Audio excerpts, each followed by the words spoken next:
Welcome back to the Danksters. I am somewhere else because my internet is still not fixed, and I figured I'd come back online for a little bit and say what's up to everybody. Miss you guys, but I do want to cover some things that are important. I don't have my studio set up. I don't have my microphone. I don't have my camera, so hopefully this will do. I'm kind of just chilling, my parents' couch here. So yeah, we're going to get into some interesting things. We're going to talk about Wi-Fi surveillance. We're going to talk about Tucker Carlson's CIA harvesting his data. We're going to talk about traffic lights, like actual traffic lights. There's a lot of things that we need to discuss because we're living inside of one of the most sophisticated surveillance apparatus ever built. And most people have no idea it exists because it was never announced. It was never discussed. It was never, we were never asked, obviously. There was no vote about any of this stuff, no headline on news. Nobody's talking about it. There was no, well, I mean, I'll show you one news article or one CNBC article that they talk about it a little bit about Wiz. And I've mentioned Wiz before. We're going to get into that. You know, there's no moment where someone stood in front of a camera and said, hey, we're going to start tracking every move that you make and listen to everything that you say and read all of your text and harvest all of your biometric identity data through your social media accounts or through your phone, harvesting your entire country. You know, nobody's come out and said that. So somebody's going to have to. And I've been seeing more content come out regarding this. So forgive the laxed environment. I think it's totally fine. And you guys that know me and that are here for the content, not for me sitting in a chair with the lights on and the studio equipment and all that. So, you know, I want to be real with you because I think that this is one of the most important conversations that we can have right now. And we're being sidetracked by lots of different things in our daily life, in the public life, and the media and the social media system is trying to distract us in every way that they can from talking about this stuff. But and you know, this isn't because I want anyone to be afraid. Fear is not the point, and it's quite the opposite. The point really is clarity, because once you see the architecture clearly, especially as clearly as I have, once you understand that your Wi-Fi router in your bedroom and the blue check on your X profile and the red light camera at your intersection and make heaven crowded and, you know, FARA documents and the satellite overhead are just all nodes of the same network that you can't see. But when you see it, you can't unsee it, right? And that clarity is really the only thing that actually, you know, needs to be peeled back, that curtain, all right? But at the same time, it's kind of what protects you. So while we're watching in real time, really what we're watching in real time is the convergence of three things that have existed separately but are now being kind of fused into one system. All right. Physical surveillance, digital identity harvesting. Okay. Like your phone, your metadata on your phone, the biometric systems that check your pulse. Like there, if you have any of those, like Samsung, I know has it. I know iPhone has it too. I just don't have Apple, nor will I probably ever, unless it's the only device they make. But only device that they let us use is like, say that we have to use an iPhone. That's when you really need to be worried. You already need to be concerned that there's just Android and iPhone or Apple products that are dominating the market. But that's also capitalism to a certain extent. I just think that it's being over, that capitalistic mindset has led into a different realm that we weren't expecting, or that we just didn't see. I think those that that were in the game probably expected it to go this route. But we have this narrative control. So I said three things, you know, physical surveillance, data, harvesting surveillance, and identity. And then you've got narrative control. And they all come together and create this physical layer that really tracks everything about you, especially like where your body is, what's happening even inside of your body with your heart rate, your temperature, your environment. When you look at, if you were to type in IoT, Internet of Things, which is something we can look into. Let me make a note. IoT. I wasn't planning on talking about it, but IoT is important that you understand what this is. And I learned about it through crypto because some of the biggest crypto blockchain networks are Internet of Things. And it's where it's basically, you already know what it is. It's just an acronym for it. It's like when you're like Alexa. Alexa was one of the first IoT because it connects to your thermometer, to the temperature in your house. It connects to your washing machine, to your fridge. This is the Internet of Things realm, and that blockchain, that narrative of the blockchain has been dominant, especially with IoTex and the likes of a variety of other cryptocurrencies. But yeah, I appreciate everybody being here. Thank you all for the kind words. I know I've been gone again, like I said. Somebody, like, you don't realize how important your internet is until they just cut it and nobody can get to it for like a week. And then when they come out, they're like, oh, by the way, it's cut here, it's cut there, it's cut in 3 places. We're gonna have to submit a damage report. So, you know, I was thinking about, I've built AI systems that operate offline, and I was like, dude, I need to just make something that is sufficient enough where I can, like, so I can live, without, can't live without AI. No, but you know, it's been a treacherous week for me. I've been doing a lot of business and a lot of work that I need to have internet. And I just don't have the fiber optic speed. So hopefully this doesn't freeze up on us or anything like that. And let me know in the chat if we get any disruption. But the Iran war really broke something open for me that I think a lot of people weren't ready for. You know, the Joe Kent, the 20-year combat that did 11 deployments, six of the highest counter-terrorism. I think it's this, what is it, like he had, not six, like the second highest position in the counterterrorism organization in the government. You've got Joe Kent is a bronze. I think he's got how many? 6 Bronze Stars, right? He's a man who lost his life to war. And then he resigned from this position.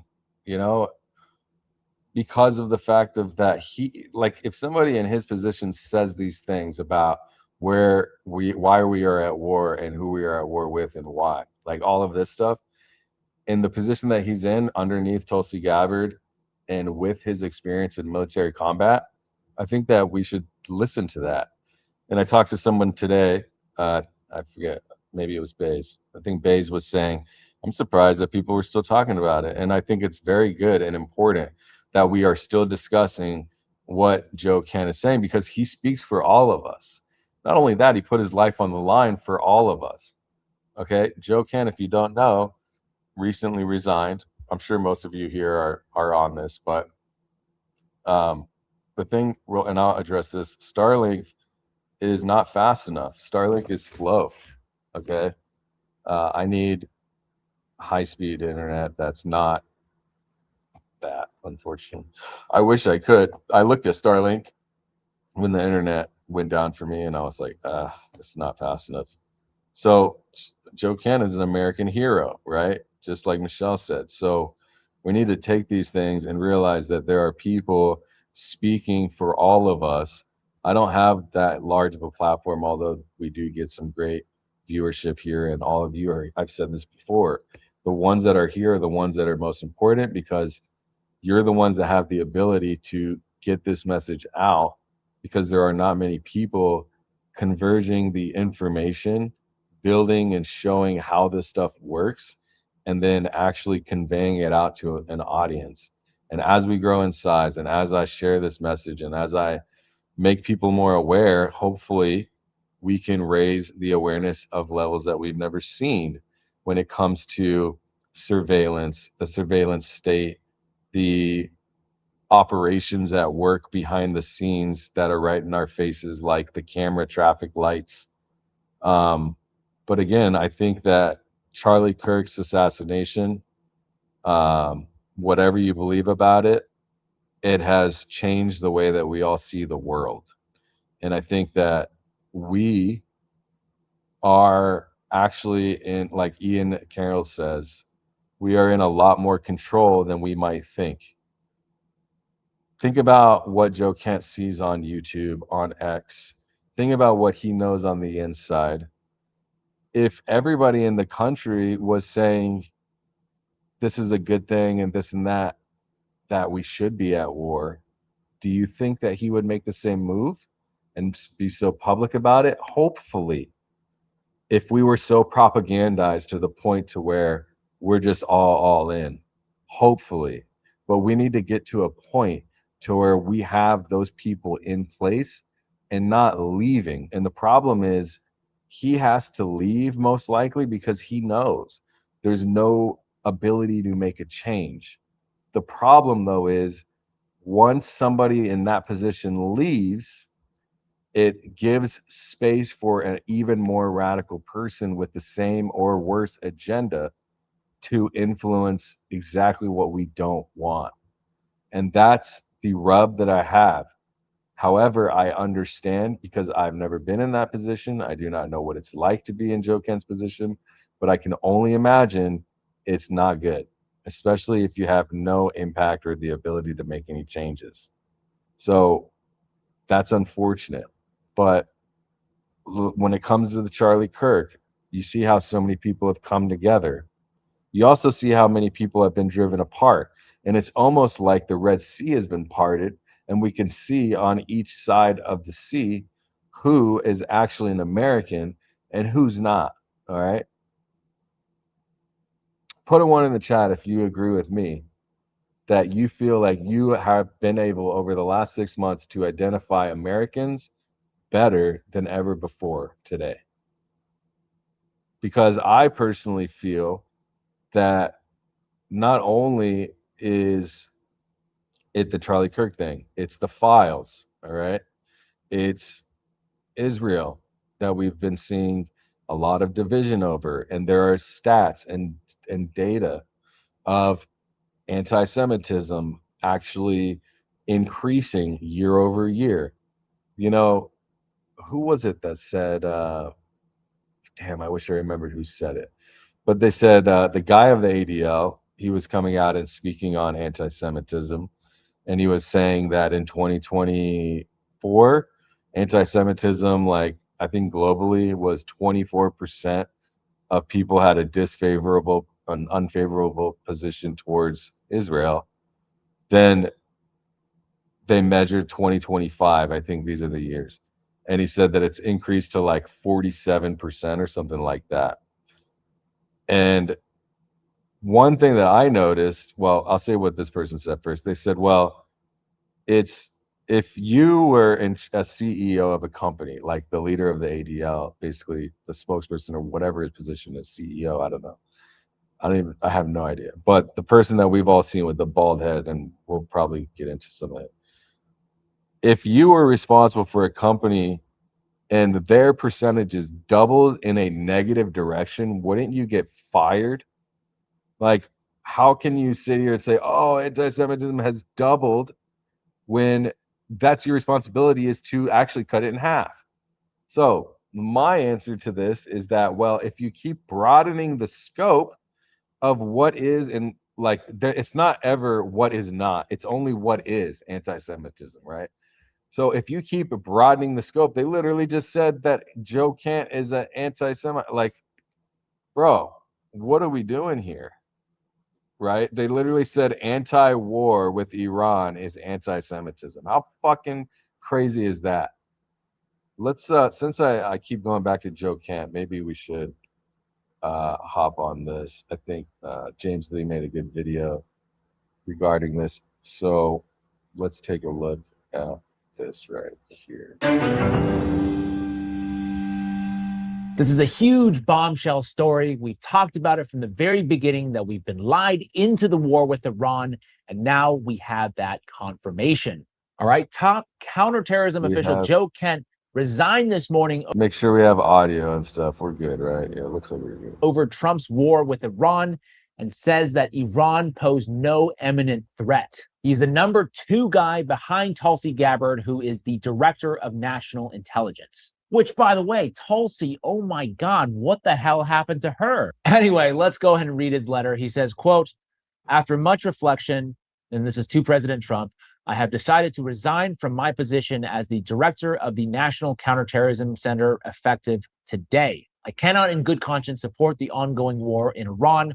Iran posed no imminent threat to our nation, and it is clear that we started this war due to pressure from Israel and its powerful American lobby. So they've come out and they've actually admitted this.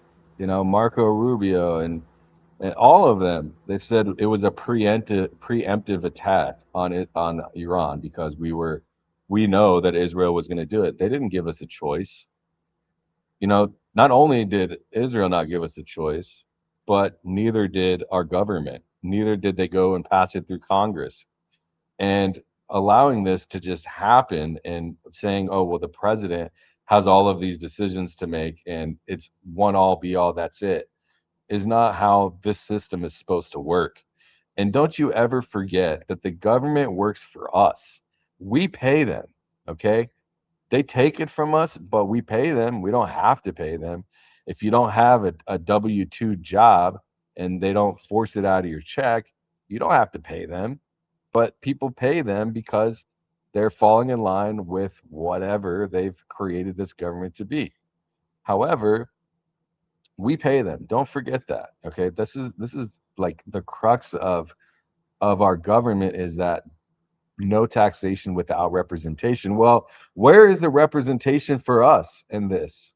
Where is the representation when they decide to just do all of these things that arguably nobody in the United States, for the most part, that I'm looking everywhere, except for the radical Zionists that agree? Where is the accountability? And why are not even, it's like the left and the right are both all in on this because they all take money from AIPAC and secret PACs, that smaller PACs as well, that we don't even know about. They're all, we are compromised. Okay. So this all leads to one thing. And actually, like, there is a video I was watching last night, to be honest. I saw somebody's comment. They were saying they worship who they were. You know, let me pull this video up because I watched this one last night. It's not part of the show I was going to say show today, but there's a really great up and coming YouTuber. I don't know how long he's been making content, but he made this video. Let me pull it up. Yeah, I'm seeing it right here. He does a really good job of explaining what this stuff is from their country. It wasn't, I don't know if I want to go this direction. Let me know. I wanted to talk about Wi-Fi. I mean, we could talk about a few things. I have about 2.5 hours. So maybe we open up with this, talking about what is actually the belief of Judaism, Israel, towards Christians. Because after watching this content, it made me feel like, oh shit, they actually hate us. I could be wrong. But when you see what I see and you watch this dude speak, I mean, I just don't know how much of it we have to play to get to the point. Let me see here. So let me know if you guys know this guy in the chat. Right here. Right now, people are accusing one Tucker Carlson of working for Qatar and Iran, saying he's working for insert Muslim country here. Big tweet came out recently from one Shabbos Kestenbaum. Oh, the day I never have to mention Shabbos Kestenbaum's name is the day I can die happy. Shabbos Kestenbaum is everything I hate about modern America. And I try not to be a hateful guy. I really don't consider myself as such. Oh man, he makes it so easy just to hate him. I mean, he tweets out this whole spiel at the time of filming, 1.2 million views, claiming that basically there was some plot to take over the government by the Iranians. And so something of note here, Shabbos Kestamam obviously is a specifically Chabad Orthodox Jew. What do they believe? I mean, he's here growing his stones. What's his house made out of? That's what I want to know. Well, something to note about the Orthodox tradition is... Now, this is going to go into what I'm starting to see actually might be really running our government and our country, okay? Because these are the people that are obviously calling the shots. These are also the same people that we are in war with or for. These are their beliefs. These are who they are. So I think opening up with, I'm going to try to, I mean, I hate playing other people's content, but he explains it so well. I hate playing other people's content because I want you guys to go see it. So I will put the link in the description after this video or in the comments. But let's get through some of this so you can understand how they think about Christians, about us, because it feels to me like this is all being done on purpose. They keep broadening the scope of anti-Semitism. And if you don't know the history of actually what they believe, then you won't actually understand why I think this. So let's continue. And this will end up wrapping back into surveillance and Wi-Fi and control. This is Beryllium, okay? VRI, I'll put it in the chat. He's got two. It looks like he's pushing a second show, Casual American Media, but Beryllium right here is the one that I'm subscribed to. A huge emphasis on the Talmud, more specifically something called the Gemara, which we'll get into. But it seems people are talking about the Talmud, and all the replies on this are immediately saying to Shabbos Kestenbaum, well, hey, wait a minute, you believe all sorts of funky stuff. You believe all sorts of weird shit. And I've seen people speak about the Talmud, but no one's made a video explaining what it actually is, what's actually in it from like a unbiased perspective. So today I would like to take an objective and easily Gentile explained look into infamous Talmud.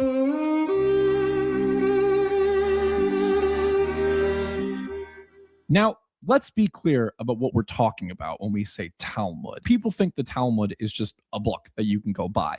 It's not. The Talmud that we're largely referring to is the Talmud Bavli, the Babylonian Talmud. Little background. So Talmud itself is two specific big books, big compendiums, the Mishnah and the Gemara. Everything starts with the Mishnah. Now, Jewish tradition holds that when Moses received the 10 Commandments at Mount Sinai, he also received the Mishnah, the oral law. And yes, I am this nerdy. This is what I'm trying to figure out. What the hell is going on? This dude, I've watched multiple of his videos. I've figured out in my own way what is oral law. I don't like the sound of that. That's innuendo withstanding. The oral law is the passed down oral tradition of the Jewish people. It's more extensive and expansive than obviously the 10 Commandments. It's believed to have been upheld by the priesthood, the Kohanim. If you have ever met someone with the last name Cohen, that's the priestly bloodline. If in modern day you have the last name Cohen, you are like your ancient ancestors were part of this priesthood. Now, obviously, 70 AD, Jews get expelled from Jerusalem and the temple no longer stands. So what originally was held solely as an oral law being passed down and around in the temple, that can't exist anymore. So a bunch of the original like chief rabbis got together and decided to write it down into a proper compilation. Okay, so here he goes into the history of that. So let's fast forward to this dude right here. Oh, he does talk about Ben here. Let's see. Yeah, he explains a little bit about who in this government is identifying with this background. I don't want to play that whole part. I think it's a little too historical for this show for me to play somebody else's content. But if you look up the history of Mishnah, I'll make a video. I'll do a live stream when I have the full setup and I can write a script and I can have talking points and things to look at and explain in an easy way. but he explains more here. So let's get into it. I know why you're here. You want the crazy shit. So let's get into the crazy here. I'm not going to read it's like copies of the debates that occurred. I'll list them here on the side. We're not going to read every single one. That would be crazy. And come on, that's not why you're here. I know why you're here. You want the crazy shit. So let's get into the crazy shit. Yes, like, crazy shit. We know why you're here. Now, you have to understand, the way in which the Talmud works is that some parts are debates and then some parts are stories. Like they're kind of just thrown in there. All the stories I'm going to bring up are ones that are codified. You have to remember, a lot of the Gemara isn't codified. We'll get into it later, which ones are and which ones aren't and how you know that. But all the stories and passages I am going to share with you are in fact codified. They are part of the law. Because one of the common arguments you'll hear in favor of the Talmud is, oh, well, they're not all codified. So XYZ thing you just quoted at me, it's not codified. Don't listen to that. There is a way to know which ones are codified, and people follow that. I'm only going to give you codified ones. So let's get into some of the weird stuff. Books, baby. Books. You know I love to read. You know I love to review books. I love to talk about books. I like overall company send off your order. Now, folks, let's get back to the video. Now, you have to understand things like witchcraft or sorcery, while to us may sound conspiratorial and somewhat insane, it's part of the Talmud, like significantly. You have to understand the rabbis of old, they weren't just religious teachers. Rabbinic Judaism, because it surrounds rabbis, the rabbis are seen to have like a spiritual power. That power being kind of like equal to that of God. The Jewish perspective on God is not the same as the Christian or even the Muslim perspective on God, where Christians and Muslims believe that God is this ultimate deity, this single monotheistic ultimate deity, whether it be the Muslims' Tawhid or the Christians' Trinity. They believe it's one singular entity that rules over everything and nothing else is equal to it. Jewish perspective is that God is kind of this overarching energy, like a sentient energy that is equal to that of the Jewish people, that like instead of being above the Jewish people, it's like behind the Jewish people. It's pushing the Jewish people forward. Like there are several occasions in the Talmud wherein the rabbis get into a debate with God and then win. Like I shit you not. There are several times wherein the rabbis like debate God and then win the debate. And God is like, oh, you rabbis, you got me. And then the law gets changed. A great example is the story of Onkelos. Rabbi Onkelos, very important, famous, early Jewish rabbi, believed to be a convert. Let me note that. Obviously, Onkelos is not a Jewish name. He was Greek. They believe he was a Greek convert. Now, we don't actually know whether or not this Rabbi Onkelos existed, but we do know that there were some Greeks who converted to Judaism at the time because there was a Jewish community living in modern-day Greece. For all intents and purposes here, Onkelos is part of that community. And specifically, his origins are traced a lot in the Talmud because he played a pretty big role, supposedly, in helping compose the Mishnah. So Onkelos status? Hey, I want that. No, I don't. I don't want that Onkelos status.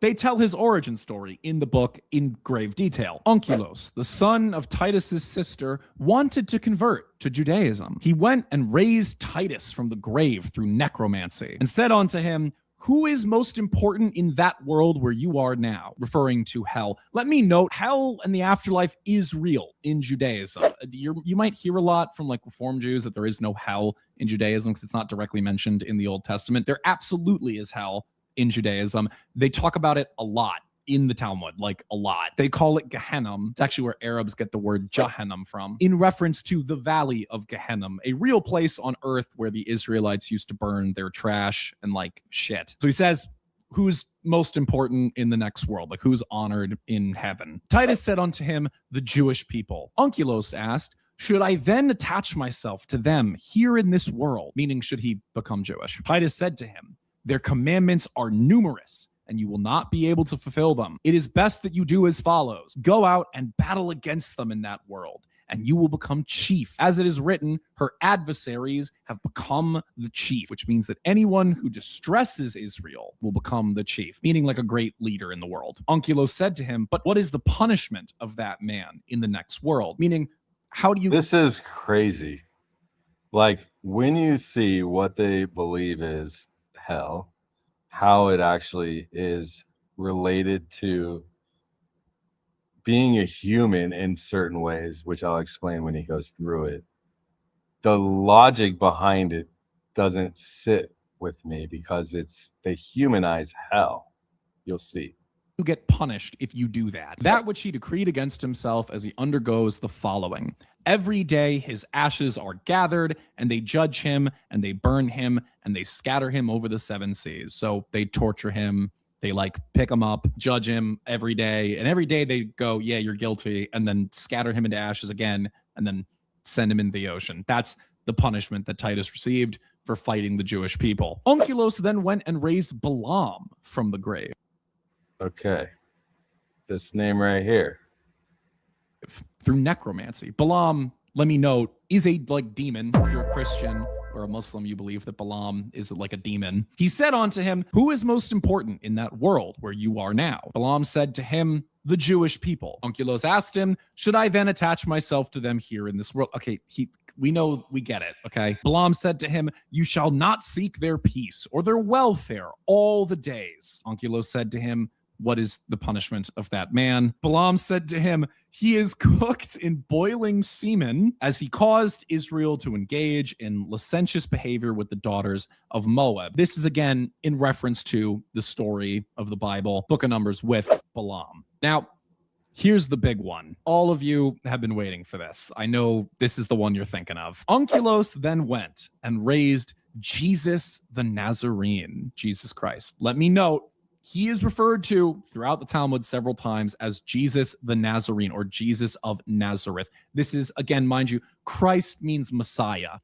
We're listening to this because it ties in to, if you don't understand the history of what is Judaism, from Hasidic Judaism to the people that are in power, because this is explaining, I'm going to explain to you and show you through this, and as we move through, all the way to what we have as a surveillance state and the control. But it gets worse than that.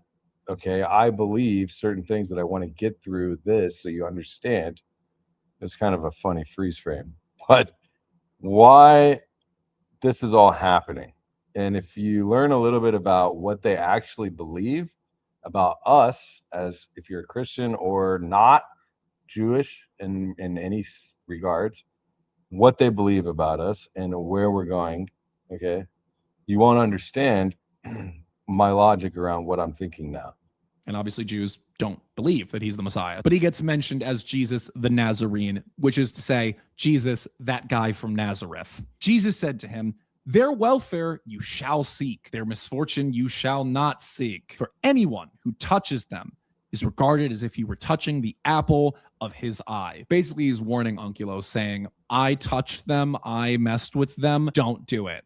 It's really bad. They are the apple of his eye. They are God's favorite. Onkelos said to him, what is the punishment for you? Jesus said to him, he is punished with boiling excrement. As the master said, anyone who mocks the words of the sages, the rabbis, will be sentenced to boiling excrement. And that was his sin, as he mocked the words of the sages. The Gemara then comments, come and see the difference between the sinners of Israel and the prophets of the nations of the world. As Balaam, who was a prophet, wished Israel harm, whereas Jesus the Nazarene, who was a Jewish sinner, sought their well-being. Now, that's important to note, because they're saying here, Balaam actively tried to hurt Israel, the Jewish people in the Bible, and he's punished. Now, they claim that Jesus was seeking the well-being of Jews, but he was wrong. He wasn't the Messiah, and he was wrong, and he made fun of the rabbis, or really, he questioned the rabbis. In trying to do what was right, he questioned the rabbis, which was the worst thing you can do, and that's why he receives the worst punishment of all. So yes, they do. If you've heard that they believe he's boiling in shit, yes, not only do they believe that specifically because he questioned the rabbis. The questioning that's being referred to here, if you read the New Testament, when Jesus speaks to the Pharisees, he who is without sin shall cast the first stone, all that is what they're referring to. Because he did that, Jews believe he is burning in a pot, I guess, of boiling shit. You may be asking yourself, what the fuck? And that's a proper response to have to such a shocking piece of information. But it has to be noted and remembered. Jesus, again, is not seen as the Messiah. And again, to question the rabbis, i.e., to question those who deemed him not the Messiah, is considered a very, very grave sin. Because, like I said before, they believe that the rabbis kind of harness the power of God, that God is behind the rabbis and God uplifts the rabbis. So the rabbis, very, very important. You can't question them. If you question them, you're out. That's the Talmud, man. Like I told you, they believe in like magic and they believe in all this kind of like folksy stuff. Another great. So he's going to show one more example and then I'll switch it after this. So this is the thing, is the rabbi, and there's multiple of them apparently, has the all say, right? The number one say. And even Jesus coming down and claiming that I'm the Messiah or whatever, you know, questions the rabbi because they don't believe that Jesus was the Messiah. And then the things that Jesus is saying. And again, I'm not a theological expert on the history of the Bible. That's not the point of this. But from what I'm seeing, and he was a Hasidic Jew from that background. So he's explaining to us what they believe. I don't know if all Jews believe this. I don't know if it's only a certain subsect, but apparently it's the rabbi all saying, right? So we have rabbis on this earth today, and I think that we should be paying attention to what they're saying and the shots that they're calling and the moves that are being made on their behalf, because they believe that their word, when I say them, they, the Jews, or at least the Hasidic Jews, are the ones that believe in the Talmud, believe that the rabbi is the all correct person. And their book is based on laws. It's like, and he explains this, their book is based on laws and law and order and community. Excuse me. So that's why you see a lot of them becoming lawyers and stuff like that, which is not a bad thing. But also to not question a human being over a divine God, and then also to put human feces in biblical text as if your spirit has, the spirit realm has feces or boiling semen, is just a little bit out of this world to me, because it's not in this world, right? So they're always saying, and somebody mentioned this here, they are saying that every day, it's a mindset that I haven't fully understood yet, but apparently every day they believe that the Messiah is coming, which happens to be that the next Messiah or the false Messiah is coming, is their true Messiah. And if you're Christian, it would be the Antichrist for us. Great example of this kind of narrative structure is how they speak about Jesus, and more specifically his mother. Lord, forgive me for even reading this, okay? Here are some quotes about Mother Mary. His mother was Miriam, that's the Aramaic form of Mother Mary, who braided women's hair. So she worked like a lowly kind of job. This one strayed from her husband, meaning she was infidelitous, that Jesus was born from infidelity. She who was the descendant of princes and rulers, so from the line of David, as we know from the Bible, she played the harlot with carpenters, basically saying that she was a whore and slept around. They specifically talk about the law surrounding Jesus' crucifixion. On the eve of Passover, they hanged Jesus of Nazareth. Hanged, referring to crucifixion. And a herald went forth and cried aloud for 40 days beforehand, he is going forth to be stoned because he has practiced sorcery and enticed Israel to apostasy. Anyone who can say anything in his favor, let him come forward and plead on his behalf. But since nothing was brought forward, he was hanged. So let me note, if they ever try to tell you that it was the Romans, like it very explicitly says here that they did it, that he was hung on Passover for questioning the rabbis. And there's so many quote, like, dude, I don't want to sit here all day and just read you the Talmud, because that's not the point of the video. The point is to understand like what it is and what these people believe. With all that being said, these are all pieces of law and pieces of narrative. So what how do we know what is real and what isn't real? How do we know what is accepted by these people and what isn't? This is where we enter a very important figure called Maimonides.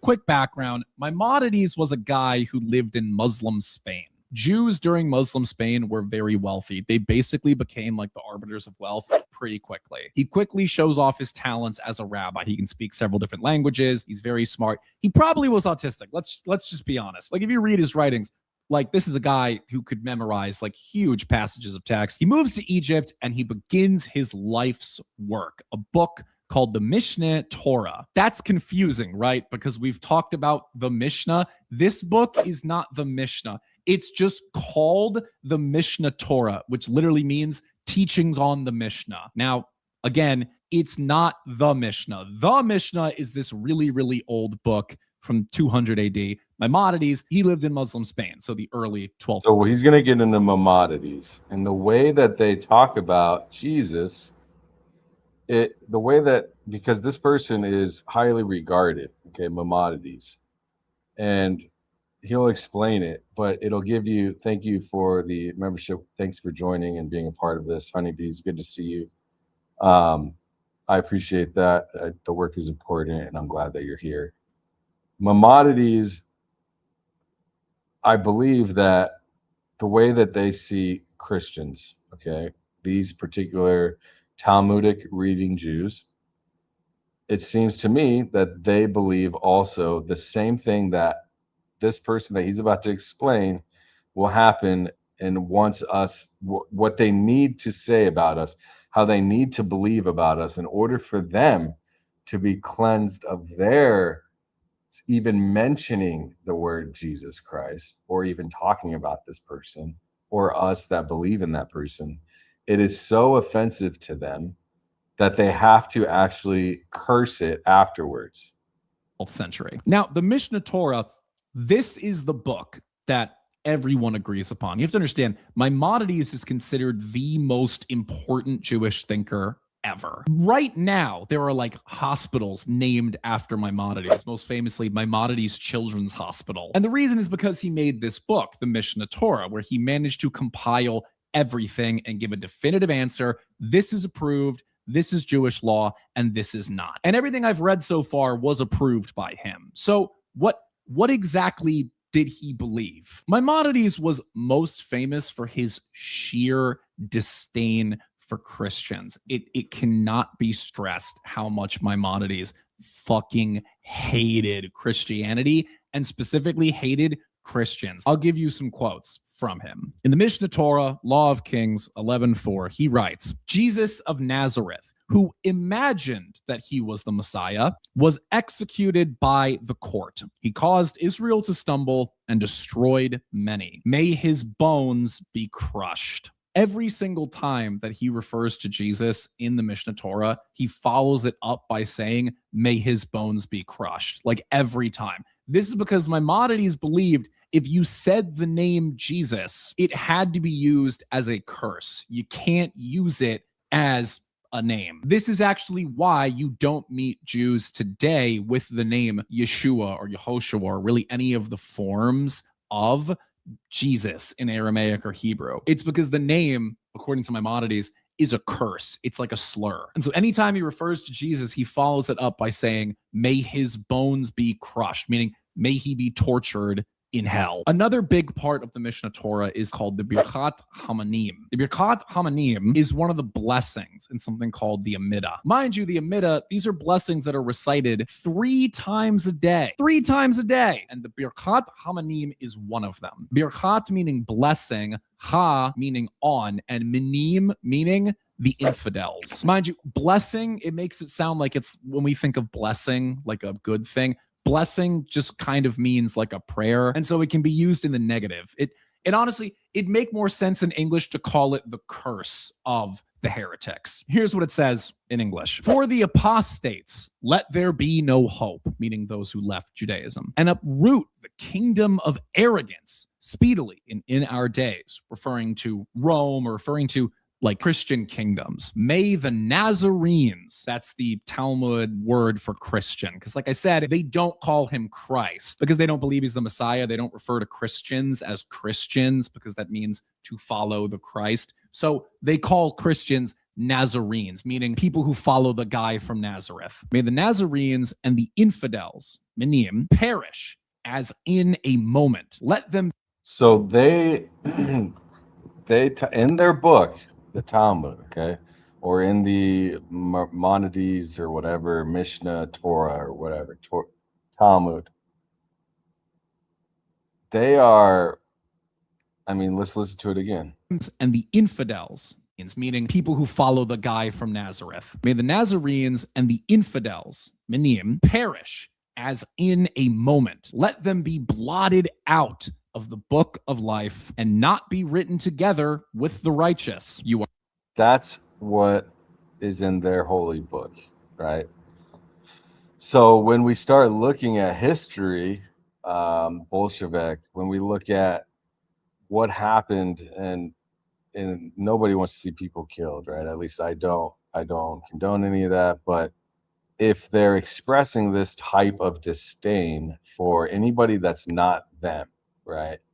When they call the Nazarenes along with the infidels, all right, and they say that boiling in excrement forever, and that's our parish. How do you think that translates to all of us here in America, or those that are in here that look at you in a certain way if they're practicing this and going to worship this particular biblical version, right? This to me is a clear tell sign of how they actually feel about Christians. You are praised, O Hashem, who subdues the arrogant. Now, let it be known, Maimonides, he didn't write this. This is kind of like synthesized together from writings from before. But not only does he codify it, he says this is like the most fucking important thing you can say. You need to say this 3 times a day. Like this is, he says, if you pray this every day, that's the best thing you can do. Now, you may be saying, wow, that's a lot. Why does this matter? Well, all of this synthesizes down in today what these people believe in modern times to very bluntly dispel the myth of Judeo-Christian. Like I said in the beginning of the video, we commonly hear the idea that Judaism is just diet Christianity, that it's Christianity, the Old Testament, but just, without the New Testament. That's all it is. And that the religion of Judaism is the same as the religion of people like Solomon, of people like Jesus. But no, this is the basis of the religion. Every single synagogue has a copy of Mishnah Torah because it's the codified, simplest version of what is accepted in the law and what isn't. All of this is to say that the religion is not derived from the Old Testament in the way that we derive faith in the Old Testament. We see the Old Testament as the story of this wise people that were guided by God, and all of it leads up to the birth of Christ, who then redeems humanity. That's not how they view it. They believe that the Old Testament people are their literal ancestors and that the story is still going on. The story never ended. And that the rabbis, now that's what's important, because the rabbis are supposed to guide the people, because God provided the law and now stands behind Israel, behind the Jewish people, and pushes them forward. This is the Talmud. Well, folks, that is going to do it for us today. So that I needed to give you a little bit of a context, and maybe it sheds some light on why we're seeing things the way that we're seeing them today, and how people are just basically what's happening, right? This control over people that they don't care about, actually far less than even care. There's not even a word for it, right? That's what their book says, and it's in the synagogues. So when we start thinking about that and start realizing, well, what is the whole point then? Because truth is, I mean, there's a lot of, I didn't have enough time. I just kind of was like, I need to go live, and I just went live. And there's so many things that I've seen that I wish I could bring to show you. You know who I could show is Heavy Duty Country. He made a video the other day, and he shows this guy talking, and this is a rabbi. And so this rabbi is talking about Charlie Kirk, and I think it was Heavy Duty Country, I'm pretty sure. Let's see here. If this is the one. But, oh yeah, here it is. Here it is. Found it. All right, folks, welcome back. Oh boy, I've had a crazy day, crazy week, and I'm working through it. Anyways, folks, I figured I would show a inside view on who it is that we are fighting with, or who it is that we are fighting for, or who it is that is giving us orders to bomb Iran and whatever else. Because ultimately, folks, I just don't think it's something that's in our best interest. I don't think it's something that's in our best interest. And I don't think it's something we should spend our time doing. I think it's very simple. We can take care of our own country. We don't need to help out Israel. We don't need to help out Nigeria or wherever the next country is that we're spending the most amount of money. We don't need to do that. But I figured I'd give people some insight here, because here's the thing. We've got Netanyahu, Hummus Nadu, whatever his name is, and just listen to what he thinks about people who are not Israeli. Somebody to blow up a bus full of children or a building full of innocent civilians, you have to grind it into their minds. You have to wash their brains and tell them there's a higher cause out there. It's religious, ethnic, racial, whatever. And for that higher cause, you can disregard all the normal rules of morality. Disregard all other avenues or thoughts of morality. Why? Why do you think that's okay? Is it because you think you're better than everybody else? Is it because you think This is so, it's almost urgent, because we want to believe, at least if you're something like me, we want to believe that people are good, they have good intentions, some things happen and it's, whatever. But they don't believe like us at all, in fact. And, I'm not, again, I don't have the history behind me to understand all of it, but from what I've been seeing over the last few days, I've been learning. And then you see Netanyahu 23 years ago saying this.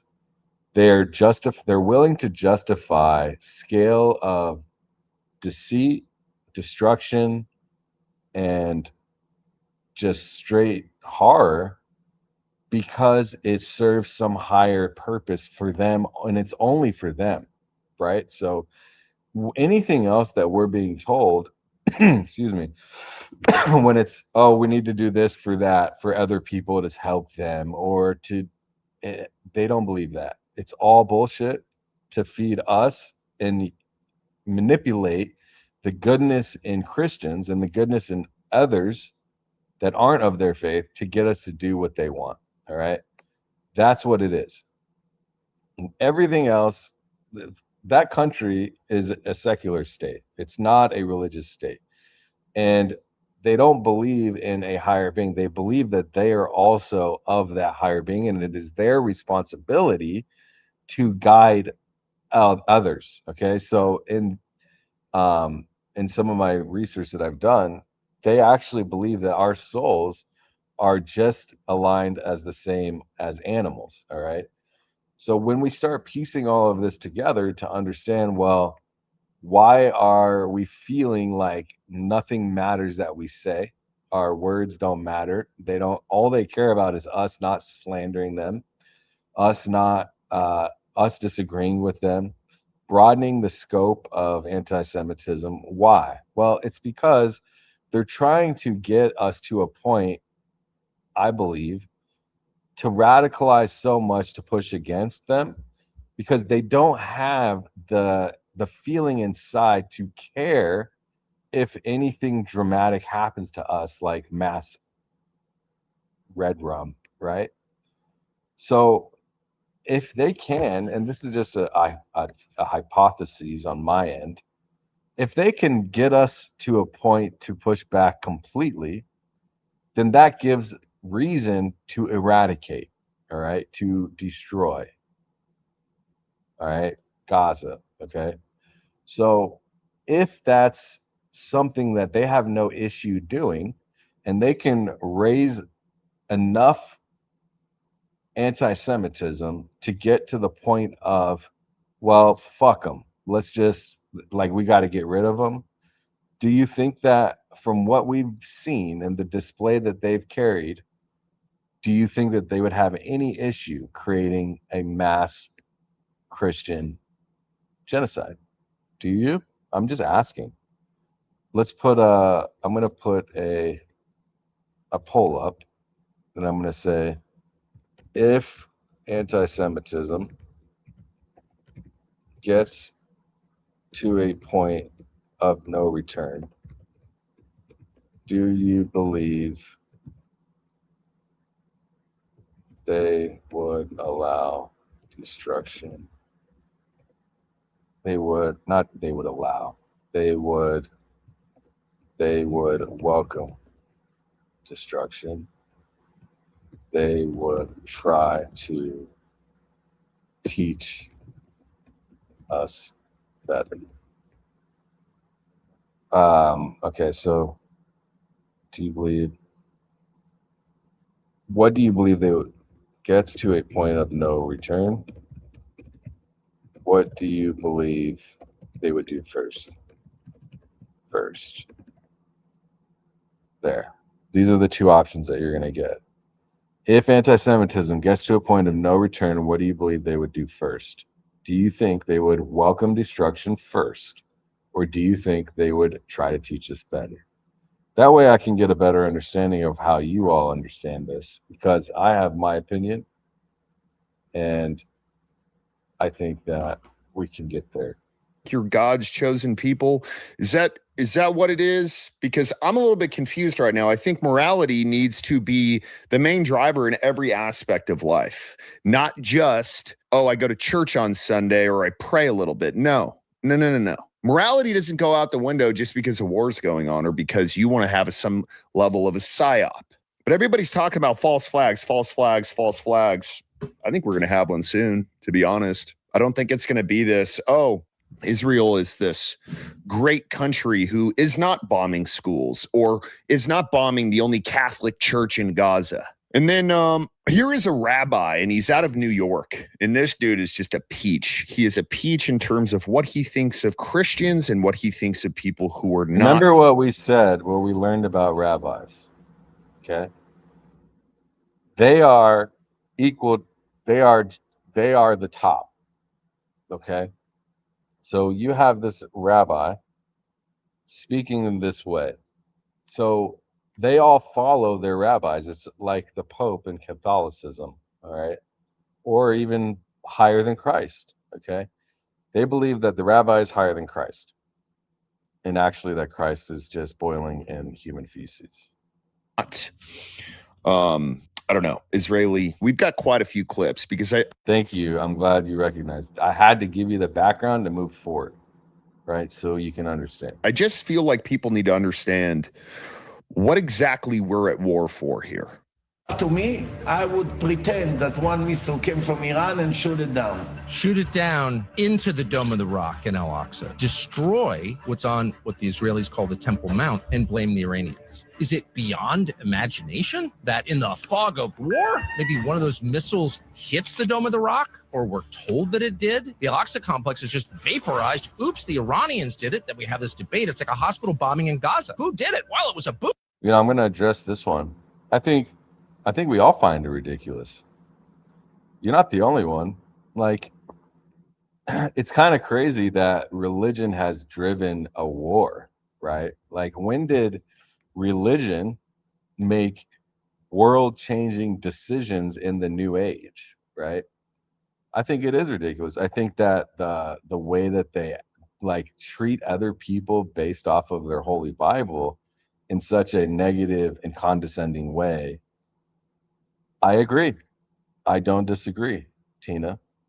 I would never, unless it came down to killing or anything like that, I wouldn't bring it together and say, this is how we need to operate as a country. I don't even believe that this country, I think that we should stay secular, but have Christian beliefs as far as not stealing, not hurting others, not lying, you know, upholding the honor of just being a good person.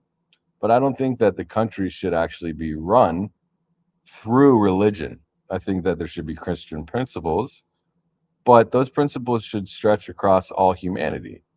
I don't believe that we should have a specific religion guiding this country and making decisions based off of summoning. And see, this is the thing. We've all seen that they're telling the military that we're summoning the Messiah or the apocalypse or whatever. See, they tell some people the Messiah, they tell the others it's the apocalypse because it's two different beliefs.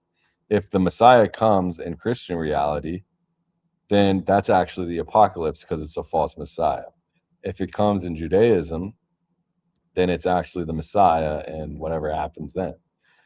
But why is our government forcing a war to summon the Messiah or the apocalypse? They don't care. In reality, they only have one side. And if we look at where the money's gone, and we look at who's calling the shots, and we look at who's in power, and we see the Zionism is running our country, well, Zionism is not based off of Christian reality. It's based off of Judaism, all right?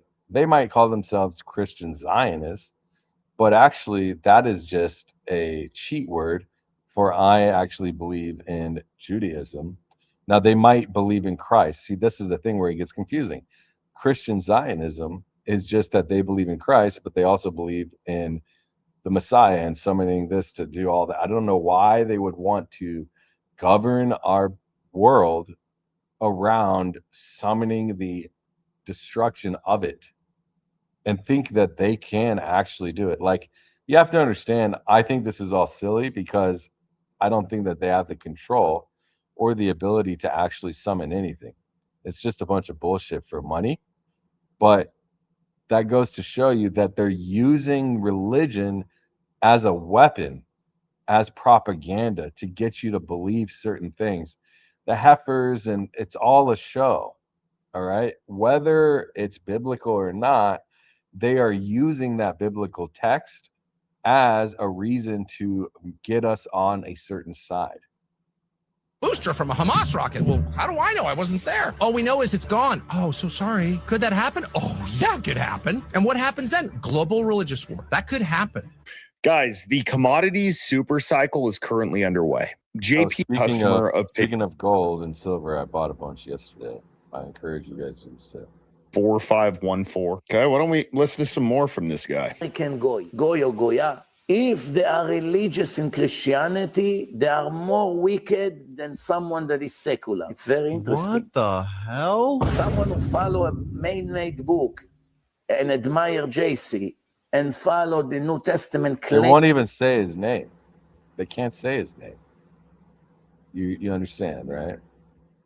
Claiming is the book of God is actually a bigger criminal than someone that lives like an animal. Doesn't search for God, doesn't care about religion, just try to be a nice person and that's it. Why? Because he has one extra crime that this one doesn't have. They both do not follow the divine laws, the original divine laws, but the secular one did not claim that there is a fake prophet. Is this who my tax dollars are going to? Or son of God, or this is a divine book. He never claimed such thing. The Christian claimed this false information. So he actually modified the truth of the holy truth of God. Someone who replaced God with a fake, or his real prophet with a fake prophet, or the real Torah with a fake book, obviously is a bigger criminal than someone who doesn't believe in anything. Either way, both of them are. Yep. I just want to ask this guy something. In the history of humanity, has there ever been another human to be crucified and then come back to life 3 days later? Ever? Do you have a good answer for that? Or was it just the luck of the draw? Or could that mean something? People that don't understand, there were people that witnessed Jesus die, and there were 500 people that witnessed him after that rise from the dead, that he walked and ate or whatever with the people. This is true. Okay, this has been documented, tested, tried, and true. Why they don't believe it, I don't know. Maybe it's just because it's so hard to believe, but then you believe all of this other stuff. The thing is, they're trying to go all the way back to Abraham and Moses, and they believe all that, but then when more divine comes, it's like you can't believe it, so it only happened once or twice, but it doesn't continue. That to me is so naive to think that. Just my opinion. Can you imagine if people talked like this about the Jewish religion? Can you imagine if people were saying, oh, you're going to hell and all this other stuff because you don't believe in Jesus Christ? But here we are with this Rabbi Yosef Mizrachi just spending his life away saying, oh, you're Christian? Okay, cool. Well, we got something for you. This is what is at stake. This is what Israel thinks about us. We are their puppets. We do their bidding. And if kids die, if whatever else dies, it's not a big deal because they were promised it. And all I'm saying is, how about we have morality in every level of life? Is it that hard to ask for? I wonder how dumb this goyim sometimes can be. Like they say, you killed our God. That means he wasn't a God. Oh my God. How can kill a God? Yeah, it's a good time, How right? stupid you could be. You killed our God. Who was your God? JC. If it was God, we could kill him. Do you not understand? I'm going to say it again. Do you not understand that he came back to life? No, you don't get that because you don't believe in it, which is fine. That's well within your rights. You can believe in what you want. But what's with talking shit about our religion? I'm not judging you. You can do it all you want. But why would we want to partner with you in a war when you think about us like this? And there are going to be a lot of people out there who are like, oh, he's an extremist, dude. It's not an extremist view. Ask Ben Shapiro. There are clips of Ben Shapiro out there where he literally says that Jesus was a criminal and that he got killed for his trouble. But then all of a sudden it's, oh no, but Judeo-Christian values. No. Nope.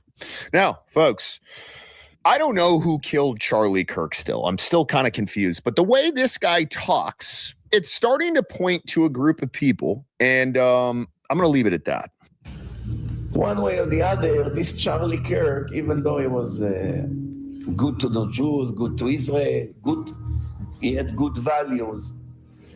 He was a preacher of Christianity, a missionary. He affected the life of millions of people to be faithful Christians, which is a cult of idol worshippers. Well, as long as the Goyim follow this, that's their problem. The problem is that he had a lot of Jewish fans. And a lot of these Jewish fans are either stupid or ignorant. So it's very easy to manipulate them. When they see someone speak highly about the Jews or highly about Israel, immediately this person becomes their guru. Let's follow him. He's so talented, he's brilliant, he's great, he's anti-Hamas, he's anti-this. So every Jew has some values or looks for some values, and he's on social media. Who is going to become his rabbi? Charlie Kirk. They actually believe, like, how it's so twisted. Oh, the divine book and the divine this, but then they could believe that someone like Charlie can become their rabbi because they just believe in the way that he speaks and the goodness that he brings. Like, that's what I don't understand, is why they think that them as rabbis can just become divine. They were just born into it, or they just studied enough. See, like I said, I don't understand enough about it, right? But at the same time, I don't think that what they're doing or saying even makes sense. While he turns him into a person who follows more values and religion, which religion he's gonna make him follow? An idol worshipper's religion, Christian. By the way, dinosaurs weren't around then. I don't know where you're getting that. Humanity. So that could be, of course, I'm not Hashem. I cannot speak for him, and I'm not his lawyer to explain his opinions and his actions. But I do know Torah. We learn Torah. We learn the principles. And we do know that following and worshiping any idol in the world, you are subject to a death penalty. So let me just make sure I understand this. Charlie Kirk was a huge supporter of Israel and pretty much everything involved with that until the very end. Until the very end, where he started saying, oh, these, donors, Israeli donors, whatever you want to call them, they need to give us answers. And then he was killed. And then we got someone like this who's like, oh, yeah, it was great. He was good to the Jewish people, but that doesn't matter because he was worshiping Jesus Christ. But is that what we need? I mean, folks, it's right in front of our eyes. It's right in front. All right. So now we'll get into some of the surveillance stuff, right? How does all of this fit for me to realize? And I saw people talking about the shroud, which I might address in a second, but when we see how they think about us, the actions they've taken on others, the control that they have, why wouldn't they want to know everything that we're up to? All right. Why is it the most advanced technological surveillance companies out there on this planet are from Unit 8200, which is the CIA or Black Ops like technology service of the Ministry of Foreign Affairs or whatever? These people from the 8200 unit made Pegasus. They're involved with that. Pegasus is what ended up getting Khashoggi killed. The spyware that we're going to see when it comes to Tucker Carlson, okay, they're using this technology in their favor to hold us all accountable against whatever they believe. And personally, it's kind of obvious to me at this point that they are trying to So the other day I found out they're trying to build control and surveillance in order to raise it's kind of sound confusing. I'm going to try to structure my words in a way. I believe that they are broadening the scope of anti-Semitism. They are constantly forcing this stuff down our throats. They are creating this destructive narrative of control and of war, and they're trying to raise anti-Semitism. That's what I feel, in order to get to a certain point of no return, which I put in the pinned comment. How many? 64 votes so far. There's 150 of you in YouTube. Look at the pinned comment, and I would like to see more votes, but we're already swaying heavily at 85% towards destruction. Why do you think that is? Why do you think that they're leading us down a road that it feels that we can't escape from? They have control of our government, which anti-Semitism or not, you could say I am or not, whatever. I really don't care. The truth is they're buying out our politicians. And that's why we say, or I say, you can't win this by voting. Joe Kent was brought in as well. I don't think it was on voting. I think it's bureaucratic. He was brought in. But you have a group of population on this planet that are trying to bring about full control with a certain agenda that they're hiding, somewhat hiding. Okay. But when I see this happening to Tucker, all right, it makes me realize that this goes deep. It goes all the way. They're trying to stop people from just expressing their opinion and being a good American. And it actually falls back to just being a Christian.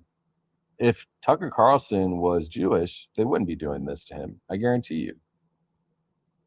So the other day I found out that the CIA is preparing some kind of criminal referral against me, a crime report to the Department of Justice on the basis of a supposed crime I committed. What's that crime? Well, talking to people in Iran before the war. They read my texts. So the crime under consideration apparently would be the Foreign Agent Act or something like that, acting as an agent of a foreign power. And I don't expect this to go anywhere. How can they say that when they literally have our entire government working on behalf of another foreign power? How crazy is that? You have politicians that are working off our tax dollars, taking a lot more money from a foreign government on my website. Let's go. afnpt.org or americansfortransparency.org. Okay. These people are taking money, a lot of money, and they're voting, they're placing votes inside the House, the Senate, the Congress, whatever, in their interest of the people they're taking money from, which is a foreign government. Okay. The main lobbying arm is AIPAC, 501c4. Okay. Alone in 2024, they spent $3 million plus. They attack Christian politicians. Okay. The number one donor owns WhatsApp. I would be very wary of WhatsApp on your phone. Miriam Adelson. All of these people, the Home Depot, top 3 donor, top 5 donor. The owner of Home Depot, co-founder, actually. Okay. Green Sky, hedge funds, Paul Singer, you've heard of him.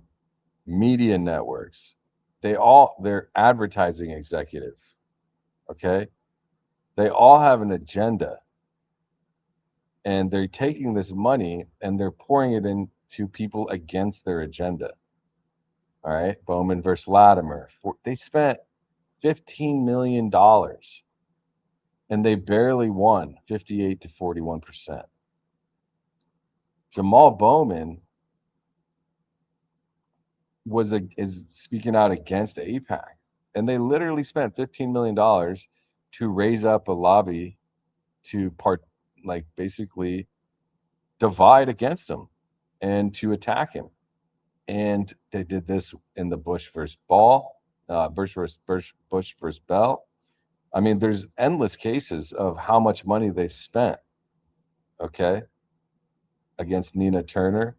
They end up using the money and fighting against good politicians, which is sad to see. And how can you say that they don't control our government? What's up, Measured Man? What does it say? Thanks for the dub, bro. Crazy traveling happened to hit my phone. No longer getting your alerts. Please like and share this and all videos. I'm not paid. I support the truth. Yeah, I appreciate you, bro. I'm not paid either.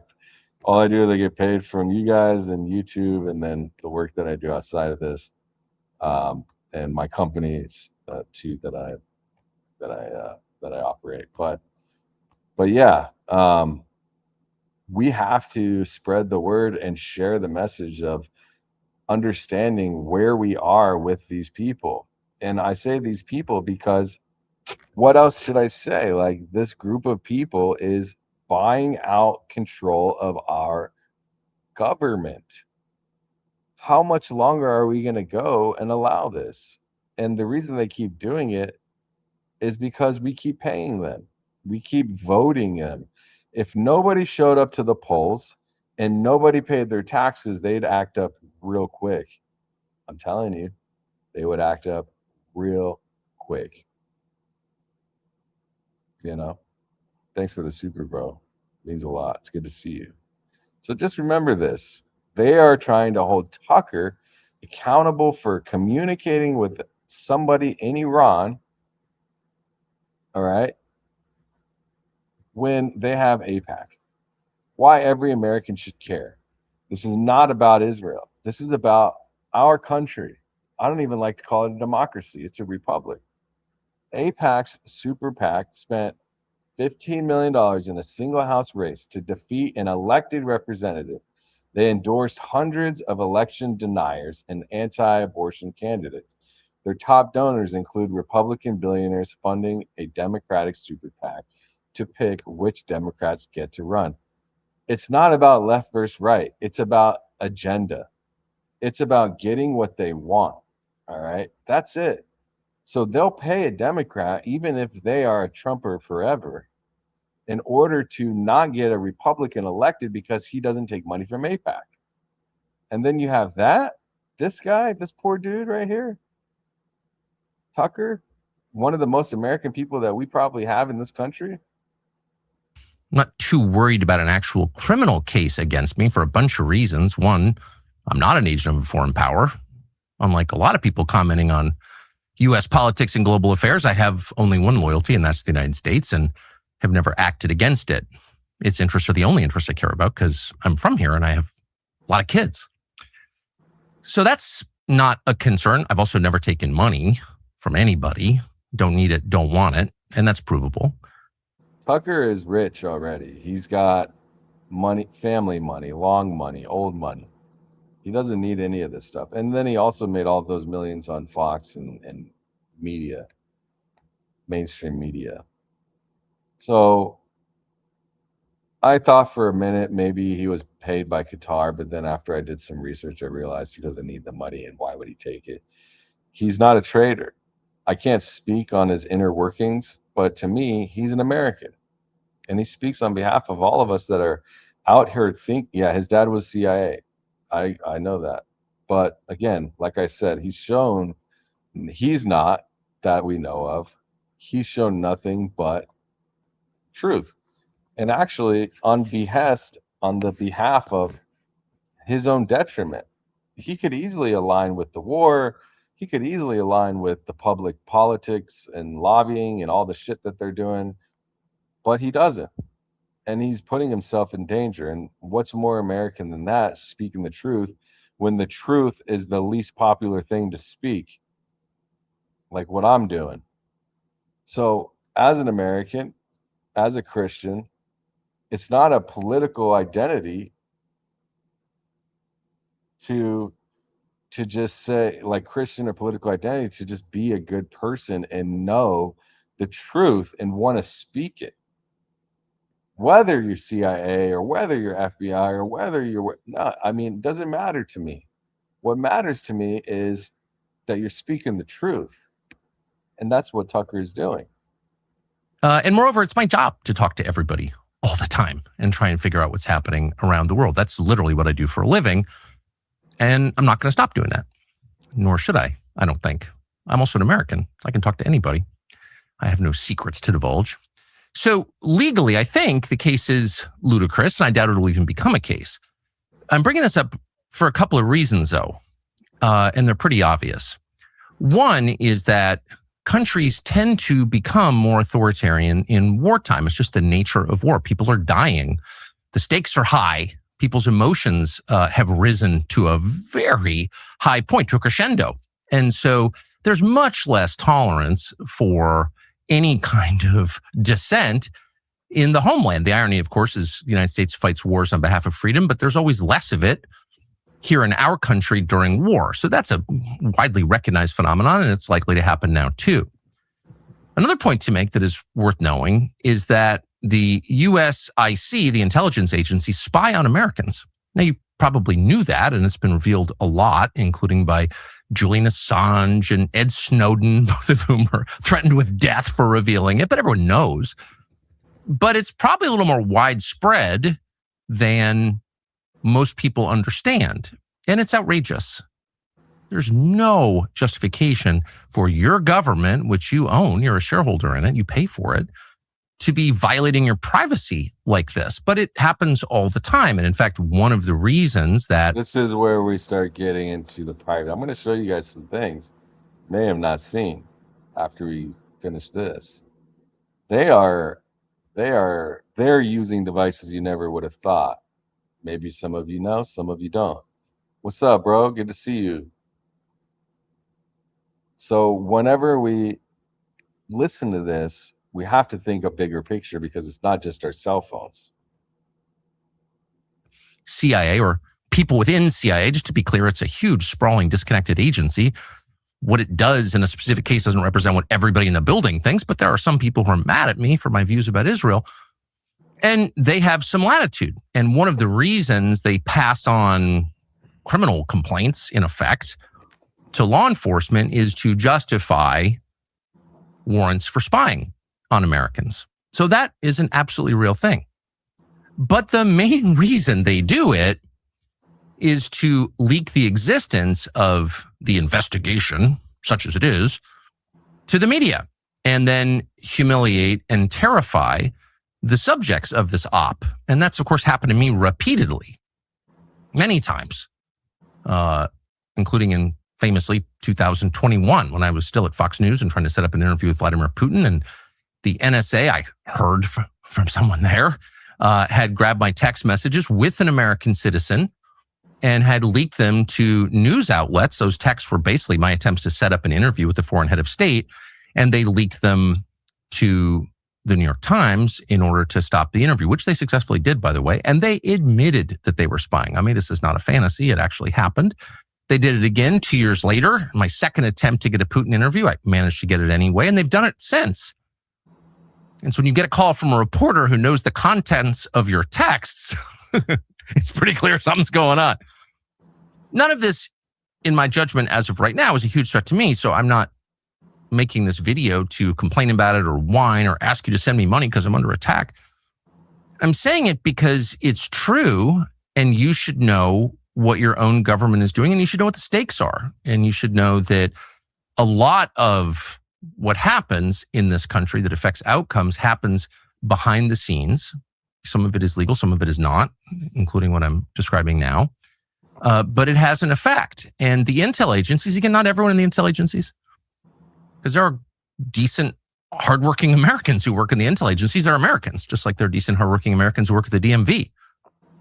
But there are also people with agendas and grudges and no sense of restraint who are happy to misuse the power they have, granted them by our elaborate secrecy laws, to hurt fellow Americans for ideological reasons. That is entirely real. That's the story of Russiagate. And it's likely that things like that will begin to happen at greater scale now. So you should just know that going forward. Thanks.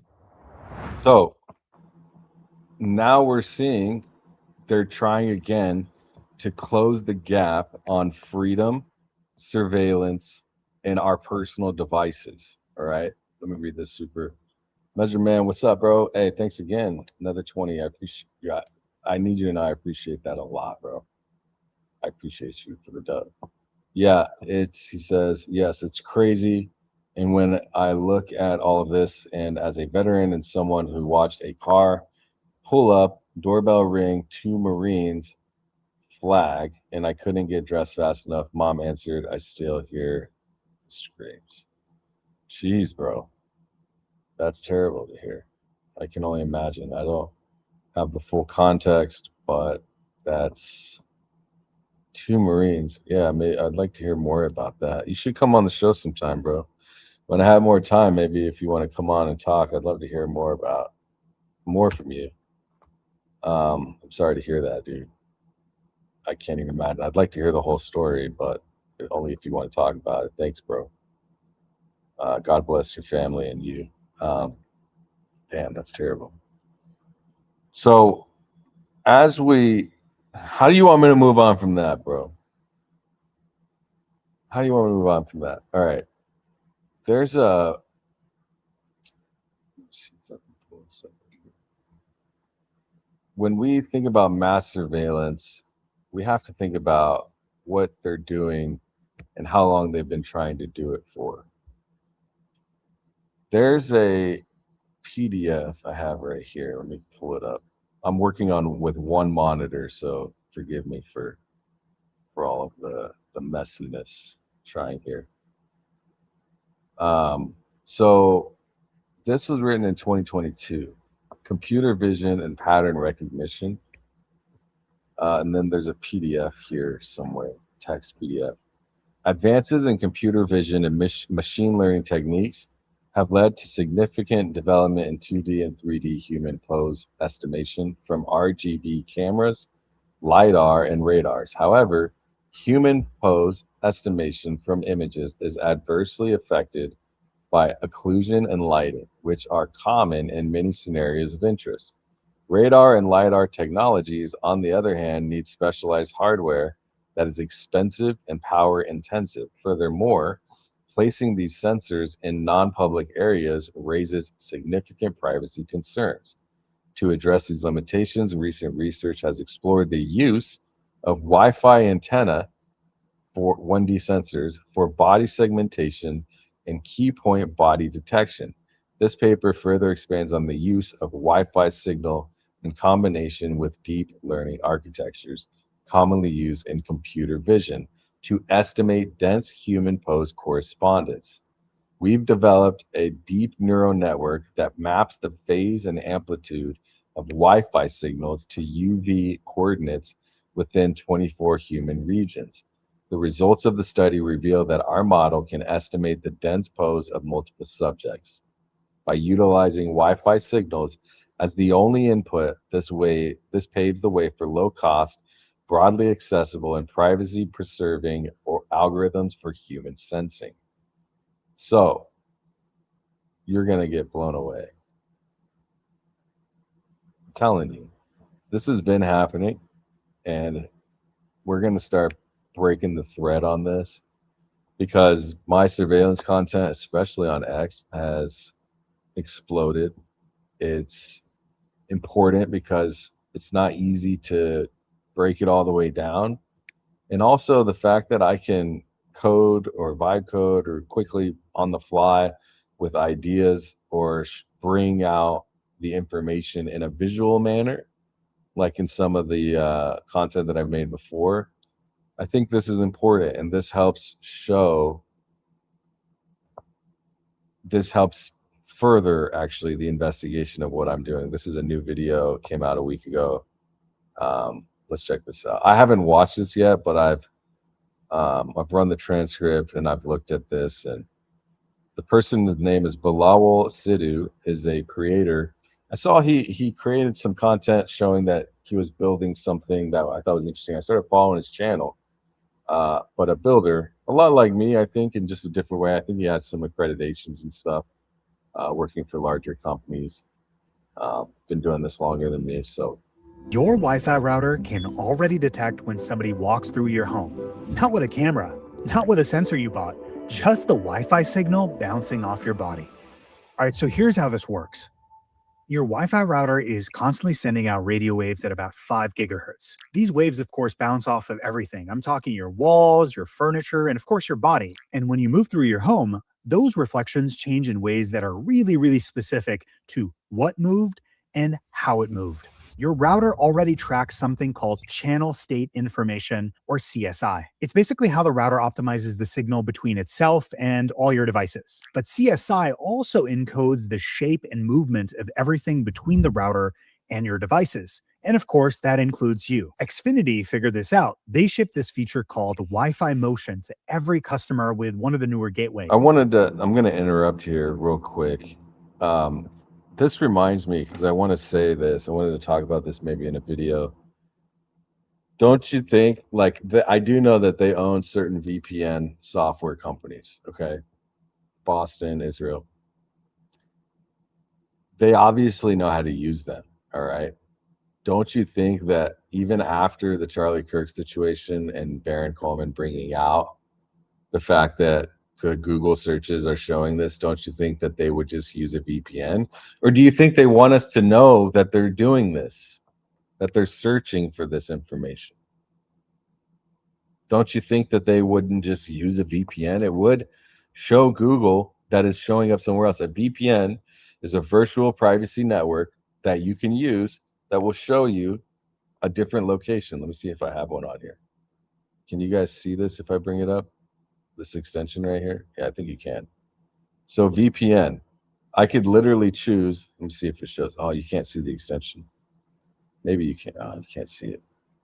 But a VPN is literally will put your location somewhere else. so they could use it. They know that the Google searches are out there. I think that they're doing this on purpose. This is at no extra cost. You don't need any extra hardware. Your existing network essentially becomes a motion sensor. And of course, they market it as a smart home feature. I've got this working where when I walk into a room, I can automatically turn the lights on. Now, if I pull apart the marketing branding, the real term for this in the industry is called presence detection. That's the original term. Your router is capable of detecting your presence. Of course, the companies are going to brand this as Wi-Fi Motion, Wi-Fi sensing, Linksys Aware, whatever sounds less creepy, basically. But the underlying capability is the same. Your router knows that you're there. Now, if what I'm saying is already evoking that scene from The Dark Knight where the Batman uses sonar from cell phones to catch the Joker, you would be pretty close to the money, because motion detection is just step one. Researchers have already published steps 2 and 3. Let's get into it. So in 2023, Carnegie Mellon University published a paper called Dense Pose from Wi-Fi. Using just Wi-Fi signal from a standard router, an AI model is able to reconstruct your full body pose. This is where we step beyond just someone in a room to actually understanding the position of your arms, your legs, your overall posture. Multiple people in the room at once, through the walls, with no camera, just radio waves. This is really wild tech. And then it gets even more sophisticated. So these Wi-Fi signals interact with your body in a very unique way, depending on your bone density, your body mass, your posture, etc. A 2025 paper called Hufi showed that we could take advantage of these Wi-Fi signals to identify who the person actually is, essentially re-identification. So the way you walk, the way you shift your weight, even the way you sit, it creates this very unique biometric signature in the Wi-Fi signal. And they use a transformer neural network to match those signatures to specific individuals. Now, this is simultaneously creepy, but also super useful. In a sense, your AI systems can know who the person in the room is, so you can change the preferences accordingly. And you don't need to have like an invasive camera in every single room to do it. So if we take a step back, step 1 is Wi-Fi just detecting movement. This is already working in millions of homes. Step 2 is Wi-Fi reconstructing your precise body pose through the walls. This is published research. Step 3 is Wi-Fi being able to re-identify a specific person just based on their unique signature, also published. Suddenly, we've gone from a very coarse-grained motion sensor to essentially a surveillance system that works in the dark, through walls, on hardware that you already own. And the gap between detect motion and identify the person is a simple software update. The hardware is already installed. A little bit of edge compute and you're already there. Now, you can imagine this technology is very dual use. You can use it for surveillance, but you can also use it to power your own AI Jarvis. But what's really interesting is this exact same physics, like radio waves essentially as a sensing medium, is being commercialized at a massive scale. A company called Zynar emerged after 9 years in stealth with a $1 billion valuation and $100 million in funding. The investors include Steve Jurvetson from the SpaceX board, the co-founders of Yahoo and Siri, and Skype's founding engineer. Now, I'll leave it to your own imagination to think about what a company was doing in stealth mode for 9 freaking years, but the tech itself is worth digging into. What Zynar has built is essentially synchronizing existing Wi-Fi and 5G signals. Now, this stuff, it can get a little nerdy, and I don't want to bore you guys with this, but I'll explain what this stuff, okay, I don't want to get too deep into the physics of all of this and of how your router sees you, but I do need to tell you something first, is that the companies that are building this intelligence layer, this infrastructure, are not random American startups. Wiz, that I mentioned earlier and that I've mentioned before, is a company that Google just paid $32 billion for. Now, again, that company now runs the security architecture for Google Cloud. All right. Wiz was founded by veterans of Unit 8200. Okay, that is the unit, that is the Israeli military cyber intelligence division. Okay, Unit 8200, the same unit that built Pegasus spyware that I told you, the same unit that provided the surveillance infrastructure used in the kill chain of Jamal Khashoggi, the same unit whose alumni founded Authentics, The company that now holds your passport photo, Authentics, look it up.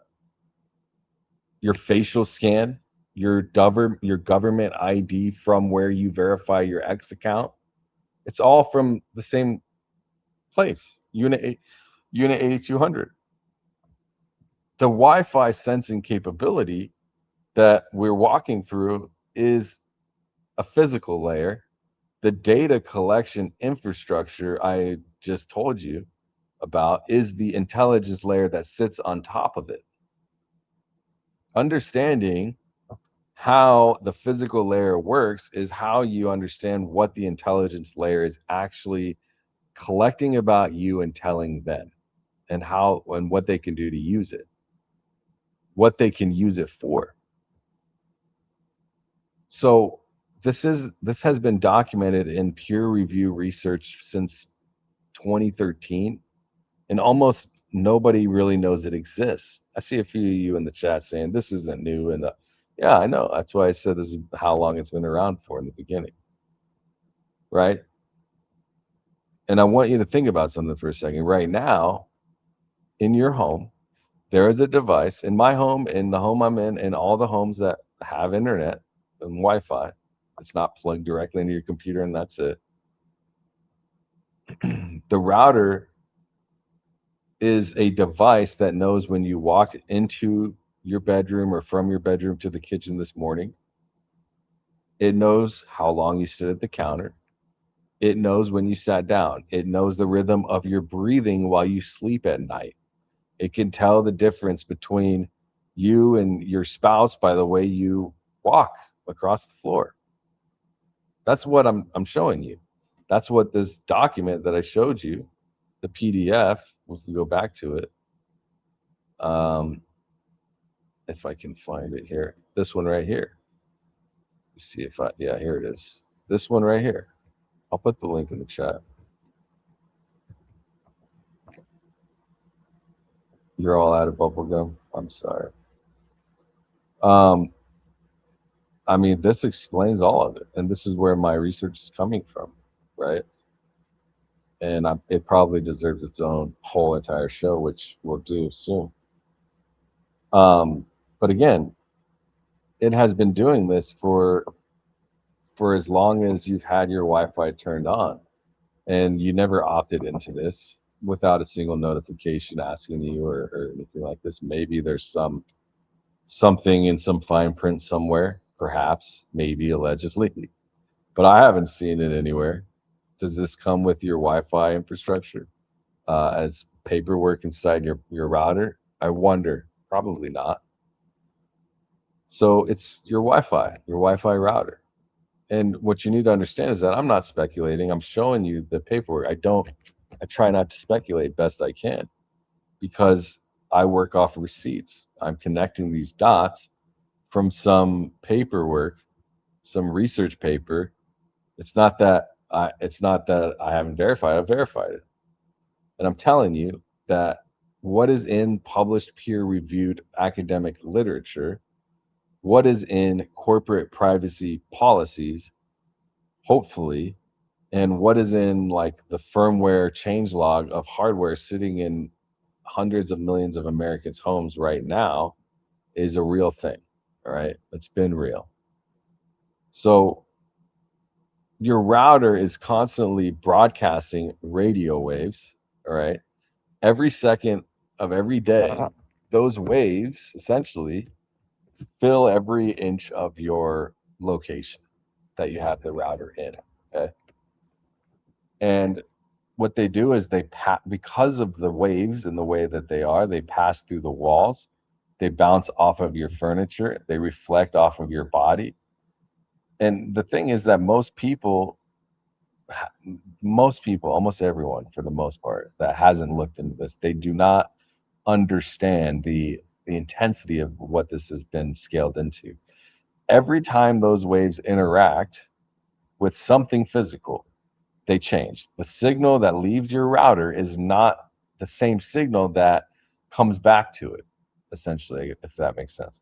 The difference between what went out and what came back in is encoded information about basically everything that it's touched, that wave has touched among its journey.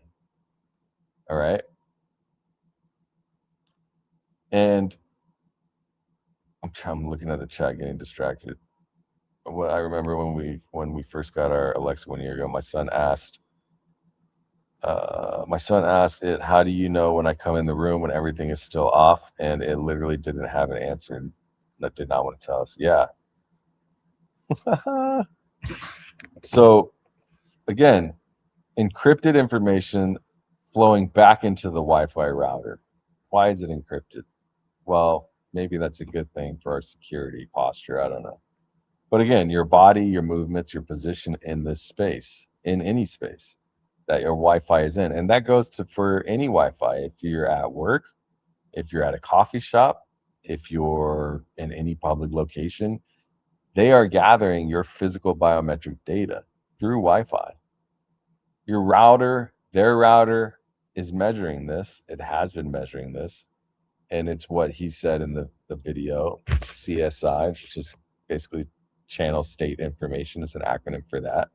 And it is how your router optimizes the connection between itself and your phone. And remember, it's on our phones as well. So it's pinging to our phones, our laptops, everything, the router, Wi-Fi. And then it's constantly reading those reflections to understand the environment so it can send the strongest signal possible. That's what the stated functionality of it is, the original function. That is why it was built. Now, in 2013, there were researchers at MIT. They published a paper. It was called WiFi, W-I-V-I. They basically demonstrated that they could use a standard signal from the Wi-Fi to track moving humans through solid walls. All right, so they could track with the Wi-Fi, and they could track humans through the wall. All right, and this isn't like a specialized military radar system. This is standard consumer Wi-Fi. All right, so that was back in 2013. 2013, yeah, 13 years ago, right? Am I tripping? Yeah, 13 years ago. So that is when this actually just became publicly documented. But then it went even further. So then I believe it was 2018 or 2017. The same group, they published Y-Track, and they were able to demonstrate that they could track the precise 3D location of a human body through walls with accuracy of 10 centimeters, like 10 to 20, something like that. So think about what this means. Not just that someone is in a room, not just that someone moved, but the exact position of that body in a three-dimensional space through the wall from the signal bouncing off of your body and coming back to the router. Remember what I said. If you've been following my content, you've seen me discuss how if you go to a church and that church is geofenced, how this stuff operates. They geofence the location, then they propagandize the AI for the people that are in that church. But not only that, it spreads like a virus because it is able to attach to your device ID, and it can spread to the people that you're around most frequently and identify the information around those people and around you. All right. So it's all one system. So one system put together. All right. But it's a whole lot of pieces and a whole lot of people involved in this system. So then you had in the early 2020s, I guess in 23, you had Carnegie Mellon University also published a paper, which I would consider probably the most alarming paper in this entire research timeline I've gotten. And it's called, it's like dense pose. I think it's called dense pose or pose from Wi-Fi. And what Carnegie Mellon demonstrated is that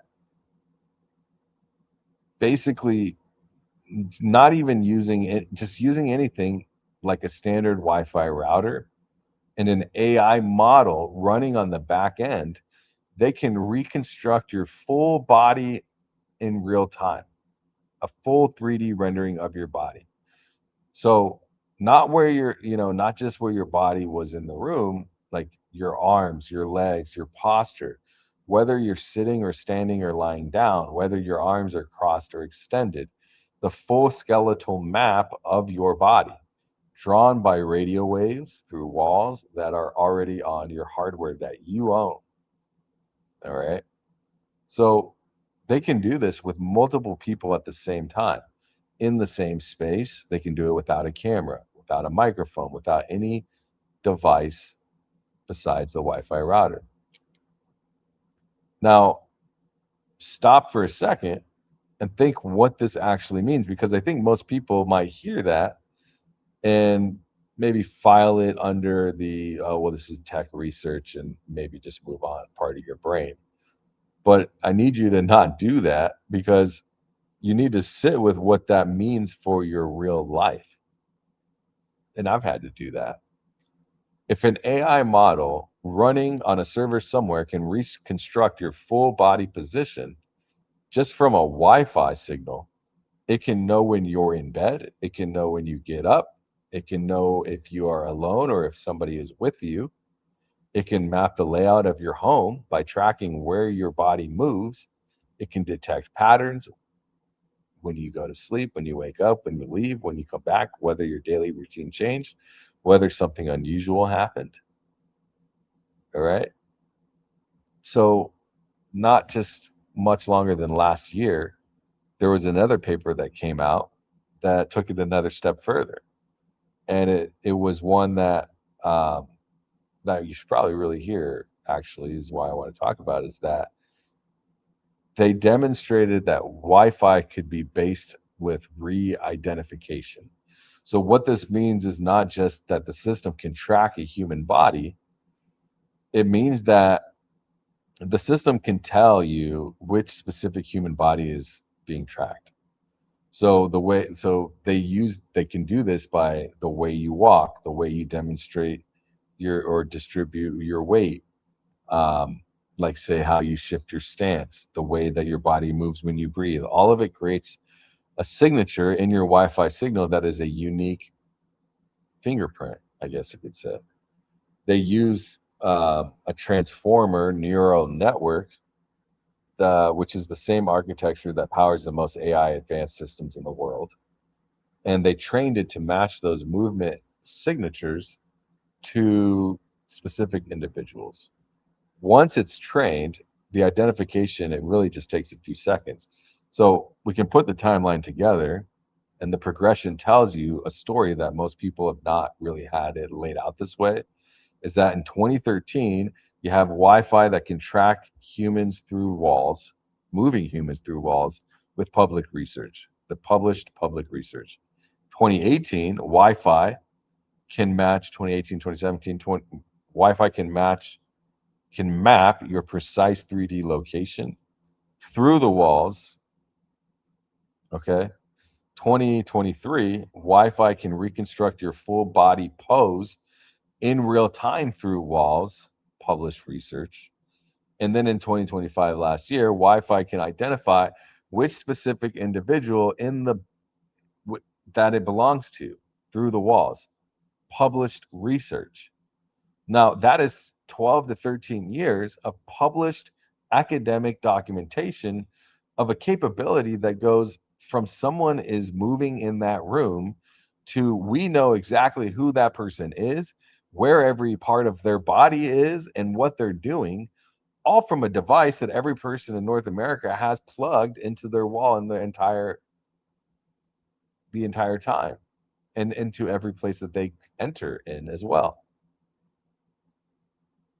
Now, where it stops being a research conversation and starts being a life conversation is that Comcast, the internet company, the broadband company or whatever, took this capability and shipped it to their customers. Okay. So they called it Linksys. Have you seen Linksys before? Linksys. It's called Linksys Aware, and it tracks your movement between access points throughout your home. All right. Now, their marketing says it is for monitoring children or aging parents. That is their privacy policy that I've been able to look up. But it does not clearly explain how long that the data is being retained or who has access to it. And I'm going to show you something next about who has access to certain data, although this isn't the Wi-Fi. This goes further into social media next. But your movement patterns really tell a story about who you are. And the more intimate that they can get with that information, the more they're able to dissect it and understand who you are as a human being. And then what they can use that data for from the most private spaces of your home that you probably didn't even know was real, was actually happening. Now, I'm going to play this from Kim Iverson because she shows that our private data is being handed over to Israel. Who are otherwise anonymous say that Google Trends is showing their real names are being searched by people in Israel. And this brings up a lot of concerns about safety and security and actually the whole mechanism that you use with X in order to verify that you're a real human being so that you could get the check mark. Remember what I told you. They own Authentics, Unit 8200, the same company that now gets your passport photo, all of your private information, your social security. You end up fulfilling that cycle, or that circle, I guess, with X and getting your check mark, or with YouTube and getting your monetization set up with anything. And it's an ID that was built by the Israeli military cyber intelligence division. These companies, Google Wiz, Authentics, so on. Then you have Oracle from Larry Ellison. And maybe even receive payments from X. All of that might actually be compromised. Joining us now is Alan McLeod. He's a journalist with Mint Press News. Recently wrote a piece about this. X users find their real names are being Googled in Israel after using X verification software. Alan, welcome to the show. Thank you so much for being here. It's a pleasure to be back with you. Okay, so what is the issue? So we use a verification software. I guess that's not directly X. I kind of assumed when we were doing verification for various different social media that the social media platforms had their own mechanism, their own software for verifying us, but apparently that's not true. No, that's not the case, Kim. When with X, or Twitter, if you want to call it that, they've actually outsourced this to an Israeli company called Authentics. Now, Authentics was started in the early 2000s to provide things like airport security, etc. But perhaps the most important thing for X users to know is that it was actually started, it was founded, and it continues to be staffed by former spies from Israeli spying group Unit 8200. Dude. And by former spies from Israeli spying group Unit 8200. Let me address this before we keep going. Hi, thank you, Love Light Raw, thank you for the $5. Hi, can you do a tutorial or point us in the direction of how to replace Wi-Fi in our home and instead hardwire everything? Is that even possible? Yes, it is possible, but it's not that difficult. Maybe I can make something. You could ask AI how to do it. You would have to plug in through your cable, and do dial-up, you know what I mean? And that, I don't even know if dial-up exists. I think it does. I'm sure it does, but I imagine there's other ways to do it. I'd have to sit with that and think about it. Maybe I could, if this content, people seem to want more of it. I don't know. I launched a video earlier today and I didn't have the tools to edit it and the time either. So that video hasn't done that well, but on X, I've gotten over couple million views on this content. So maybe there is a market for this that I'll continue diving in that direction, and surely I could do something like that. Thank you for the super chat. And Unit 8200 has been behind some of the most high-profile and infamous cyber warfare and terror attacks of the past few years, including the Lebanese pager bombing that we saw not so long ago. They were behind the Pegasus software, which infiltrated the phones and devices of tens of thousands of people, from journalists to activists to members of the royal family to even heads of state like Emmanuel Macron of France or Imran Khan of Pakistan. And we know that this was being driven by the Israeli government, who had to sign off on every sale of Pegasus. And Pegasus was even used to go after journalists like Jamal Khashoggi, who was killed by Saudi forces in Turkey. So this is a group that has some seriously sketchy background, and we should really be... Yeah, Zero, he does stuff too, and we're going to be talking here in about 45 minutes. I'm going to get off here after we play a little bit more of this. I got one more thing to show you. But yeah, if you want to get in touch with him, I mean, he's in my Discord. You could join that. Just go to patreon.com/originalgangster, and you can come hang out with us. We talk about this stuff all the time. I've been a little busy, but I will be back in there shortly. So once I get back to home. Wondering what's going on here. A lot of ex-users linked that they were being searched in Israel to the fact that they had given their real names, their data, pictures of their passport and other ID, facial recognition scans to Authentics, and they're wondering whether Hey, I didn't even, the government... I'm telling you, I haven't seen this. I have not seen this. I had no idea they were going to talk about this. That's crazy. Let me hear that back. ID, the fact that they had given their real names, their data, pictures of their passport and other ID, facial recognition scans to Authentics, and they're wondering whether the government of Israel or some sort of national security state entity in Israel has been subpoenaing the Twitter or X to find out the real identities of these people. And that's not such a crazy claim, because actually the Department of Homeland Security already does this with Meta, with Instagram, Facebook, with Google, with Discord, and they're already looking to find out the real names of anonymous activists who are criticizing ICE online. And we know from New York Times reporting that some of these big platforms have already acquiesced to the Department of Homeland. If they're looking at ICE and they're overly concerned about American enforcement on Americans, why would Israel be concerned about that? Could ICE be potentially used for something that we really don't want, like actually really be used for it? Not just a couple of incidents.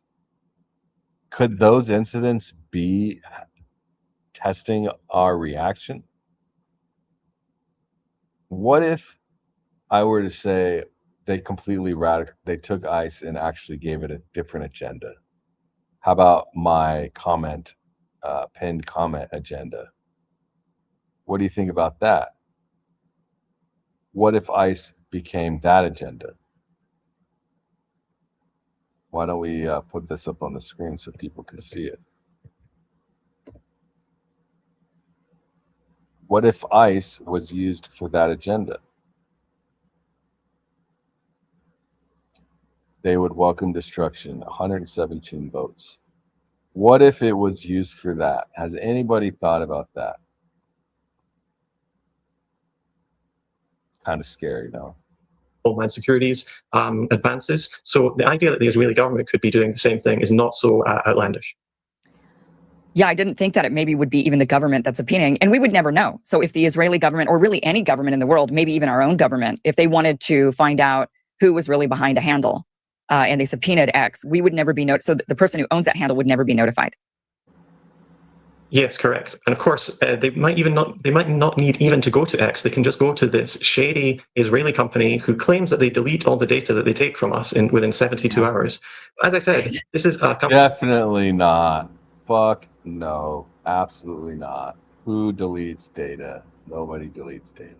Absolutely not. Company that was founded and has continued to be led and staffed by quote-unquote ex-Israeli spies from Unit 8200, which is the group that has been most responsible for the AI-generated genocide that has gone on in Gaza, using AI-generated kill lists using big data that Israel has picked up on Palestinians. So the idea that they would go so far as to break terms... I don't think so. I think that if your Wi-Fi is owned, well, maybe. I don't think that would work. I'd have to look into it, potentially. Interesting thought, though. of service to find out critics of Israel when they're doing 100 times worse to Palestinians. As I said, it's not that outlandish. Yeah. Yeah, it really isn't. And it really, I think it raises some questions on whose laws does X have to adhere to, right? And I think that they have to adhere to the laws of every country they operate in. But I'm not sure, is it based only on where they're physically based, or is it, like if they have an office in Israel, then they have to adhere to some Israeli laws. And those Israeli laws might say, hey, we're allowed to, we don't have this particular freedom. And so, freedom of speech. And so we're allowed to crack down on these critics. And so you have to give over their information because that's the laws of our country. I don't know if these social media companies have to adhere to the laws of whichever country where they're headquartered, where they have offices, or just where they operate. But that is something that is, that really changes the dynamic. I mean, if Israel can, here in the United States, we have freedom of speech, supposedly. So supposedly you're allowed to criticize the government and they're not supposed to come after you and subpoena who you are and try to unmask you simply because you criticized. But I guess another country could do that. I mean, but here we are, we're sitting safe in the United States thinking, well, I'm an American, I'm protected, I'm allowed to do that stuff here. But I guess maybe not. Okay. If you notice that, can we criticize? Well, we can only criticize everything else except for one thing. It used to be that we couldn't, at least when I was watching, I think it was Tucker Carlson and Brett Weinstein. And they were talking about how, well, we could criticize the government and we could criticize the military and we could criticize all of it. But there's certain things, like it used to be we couldn't criticize the Black Lives Matter or black people in general or trans or whatever. Now that's all out the window. You can say whatever the hell you want. Then it moved to now Israel. And if you criticize Israel, if you criticize Jewish, if you, like, I don't know where they're getting this data saying that Jews at schools are threatened and feel that they don't have certain chances. They took away the funding from, did you guys know that they actually required, in order to get hurricane relief, if you had a natural disaster, they required those cities or states to, in writing, state that they have not been involved in speaking out against Israel. Did you guys know that? They actually held back relief money and hung it on the balance of do you defend or do you speak out against the defense of what they want? And if you're speaking out against that, they will not give you emergency relief funding. How crazy is that? So obviously there is some control happening here that they are totally fine with. They're just totally fine with it. And I don't understand how they could get mad at us for saying that this stuff is happening. We're going to play one more video. Today is kind of more lax, just talking and showing content and stuff and reacting to it. Until I get back in the studio. Google's parent company Alphabet now nearing a record $23 billion deal to acquire the cloud security startup Wiz. Nobody beats a Wiz. That's the focus of today's Tech Check with Deirdre Bosa. I know you don't remember that, but that used to be an ad that we saw on the East Coast all the time. Nobody beats a Wiz. I am familiar with it. I couldn't put my finger on the exact one, but at least I've heard it before, Joe. Yeah. Let's talk about the regulatory environment, though. It's anything but friendly towards M&A, especially a mega cap that wants to do the acquiring. But Google also knows that it needs to boost its offerings in cloud computing, where it remains a distant third to Amazon's AWS and Microsoft's Azure. So CNBC has confirmed this was a year ago they were talking about it, but they've acquired this company now. it may be willing to take on those regulators for Wiz. Wiz is a darling in the world of venture capital that has quickly climbed the ranks of cybersecurity in just 4 short years. It is a cloud native company startup, and according to the company itself, it hit $100 million in annual recurring revenue after just 18 months. Now look at the chart on your screen. It's telling us that it is the 3rd largest cloud security vendor by ARR, behind Palo Alto Networks and CrowdStrike, and it's growing 3 times faster than the leader there, Palo Alto. I spoke to the CEO and co-founder, Asaf Rappaport, a few months ago on the heels of raising $1 billion, valuing his company at $12 billion. At the time, he wasn't in any rush to sell or go public, but a Google deal for $23 billion, if that does come to fruition, would represent nearly double that last valuation.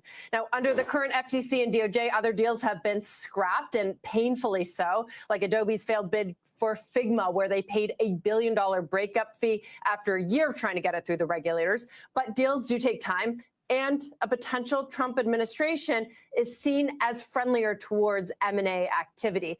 One other piece of this, guys, I want to mention, a deal would represent a rare exit for the venture capital backers. So Trump is making this all happen.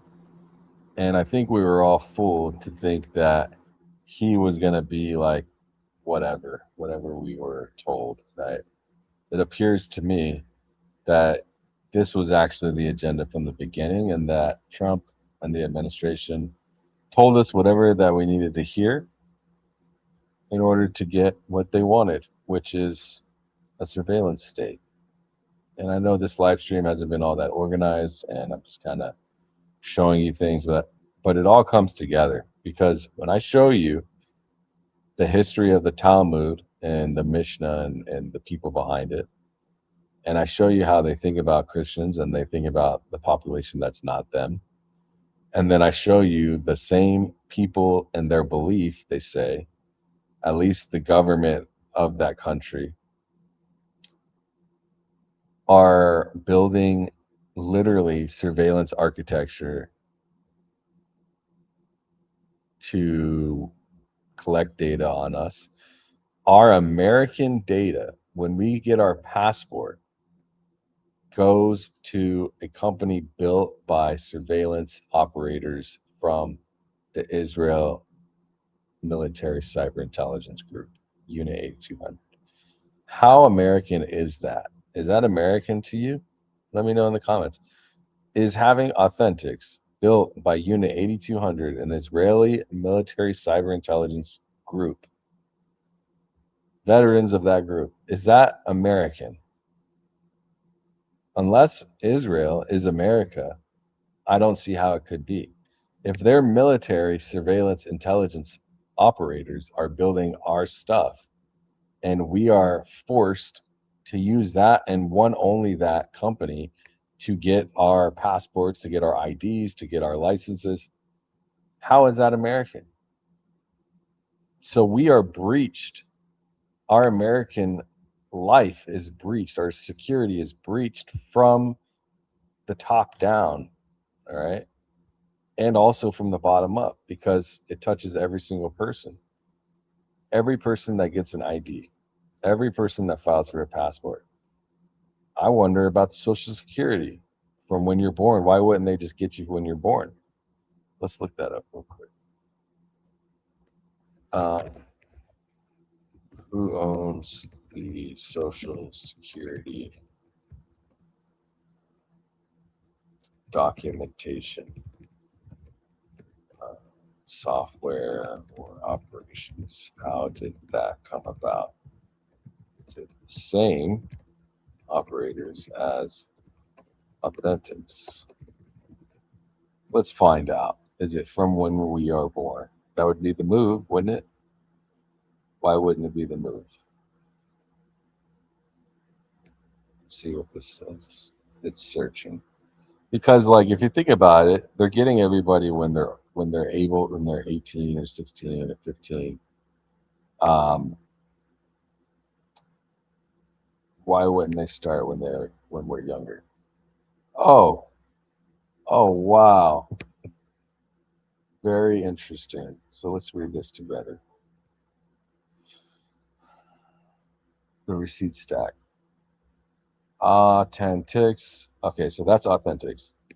So it's saying Authentics was founded in 2002 by Ron Otzman, a Unit 8200 veteran whose father was treasurer of Benjamin Netanyahu's Likud party.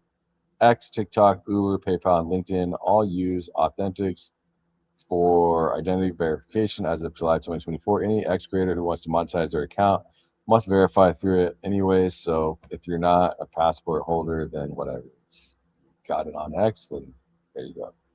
In 2024, security researchers discovered Authentics had left admin credentials exposed for over 18 months. The credentials were still working when researchers checked in 2024 June. The company claims no data was stolen, only Upwork switched providers. X said nothing. The logging platform exposed names, birth dates, nationalities, ID numbers, images of uploaded passport and driver's licenses, identity documents, and results of facial recognition scans. Screenshots from the breach system showed direct references to client organizations, including those as well as Coinbase and Upwork. Intelligence analysts Lior Umuna and Lyron Levy both moved directly from their positions surveilling Palestinian communications in Unit 8200 over to managing and analytics. So the same people that were managing and surveilling Palestine and their communications are now overseeing our passport, our ID, our X, all of that data. The SSA itself does not use, Social Security Administration does not use Authentics, but the identity verification layer sitting on top of federal benefits access is its own documented story. The IRS faced scrutiny from Congress in 2022 when it launched a new identity verification, which we all know is the new ID. ID.me is the company. It's not Israeli, founded by Blake Hall, an American Army veteran. But here's where it gets relevant to your stream. ID.me holds identity verification contracts with the IRS, the VA, the SSA, and over 30 state unemployment agencies. It became the de facto federal identity infrastructure through pandemic and unemployment fraud concerns, and then expanded across the entire benefit apparatus. No public bidding process that most people are aware of, no congressional authorization. It just became the gatekeeper to your federal benefits. The SSA in 2025 mandated that anyone who cannot verify online must appear in person. The connective, let's try to get stuff frustrated. Authentics holds your X identity. Unit 8200 founders and staff. Credentials exposed for 18 months said nothing. ID.me holds your federal benefits identity. IRS, VA, SSA, 30 states. No competitive bidding, just quietly becoming the infrastructure. Unit 8200 veterans occupy positions of trust within global communication infrastructure. The same tech used to mark Palestinian children for death based on their father's phone contacts is now being used to identify and background foreign critics of Israeli policy. Yeah, not so great. Israeli intelligence ties data breaches in your ID. What you can, yeah, I mean, this is crazy, bro. This is frustrating, to be honest. My goodness. So there's some truth for you on today's stream. Thank you guys. I'm probably going to bounce here. Zero, if you don't mind pushing back 30 minutes, let me eat something and then we'll meet at 3:30. Yeah, man, this stuff is crazy, right? Nobody talks about it. They implement this stuff and they don't let us know. And before you know it, the whole entire like security structure is a foreign military operation.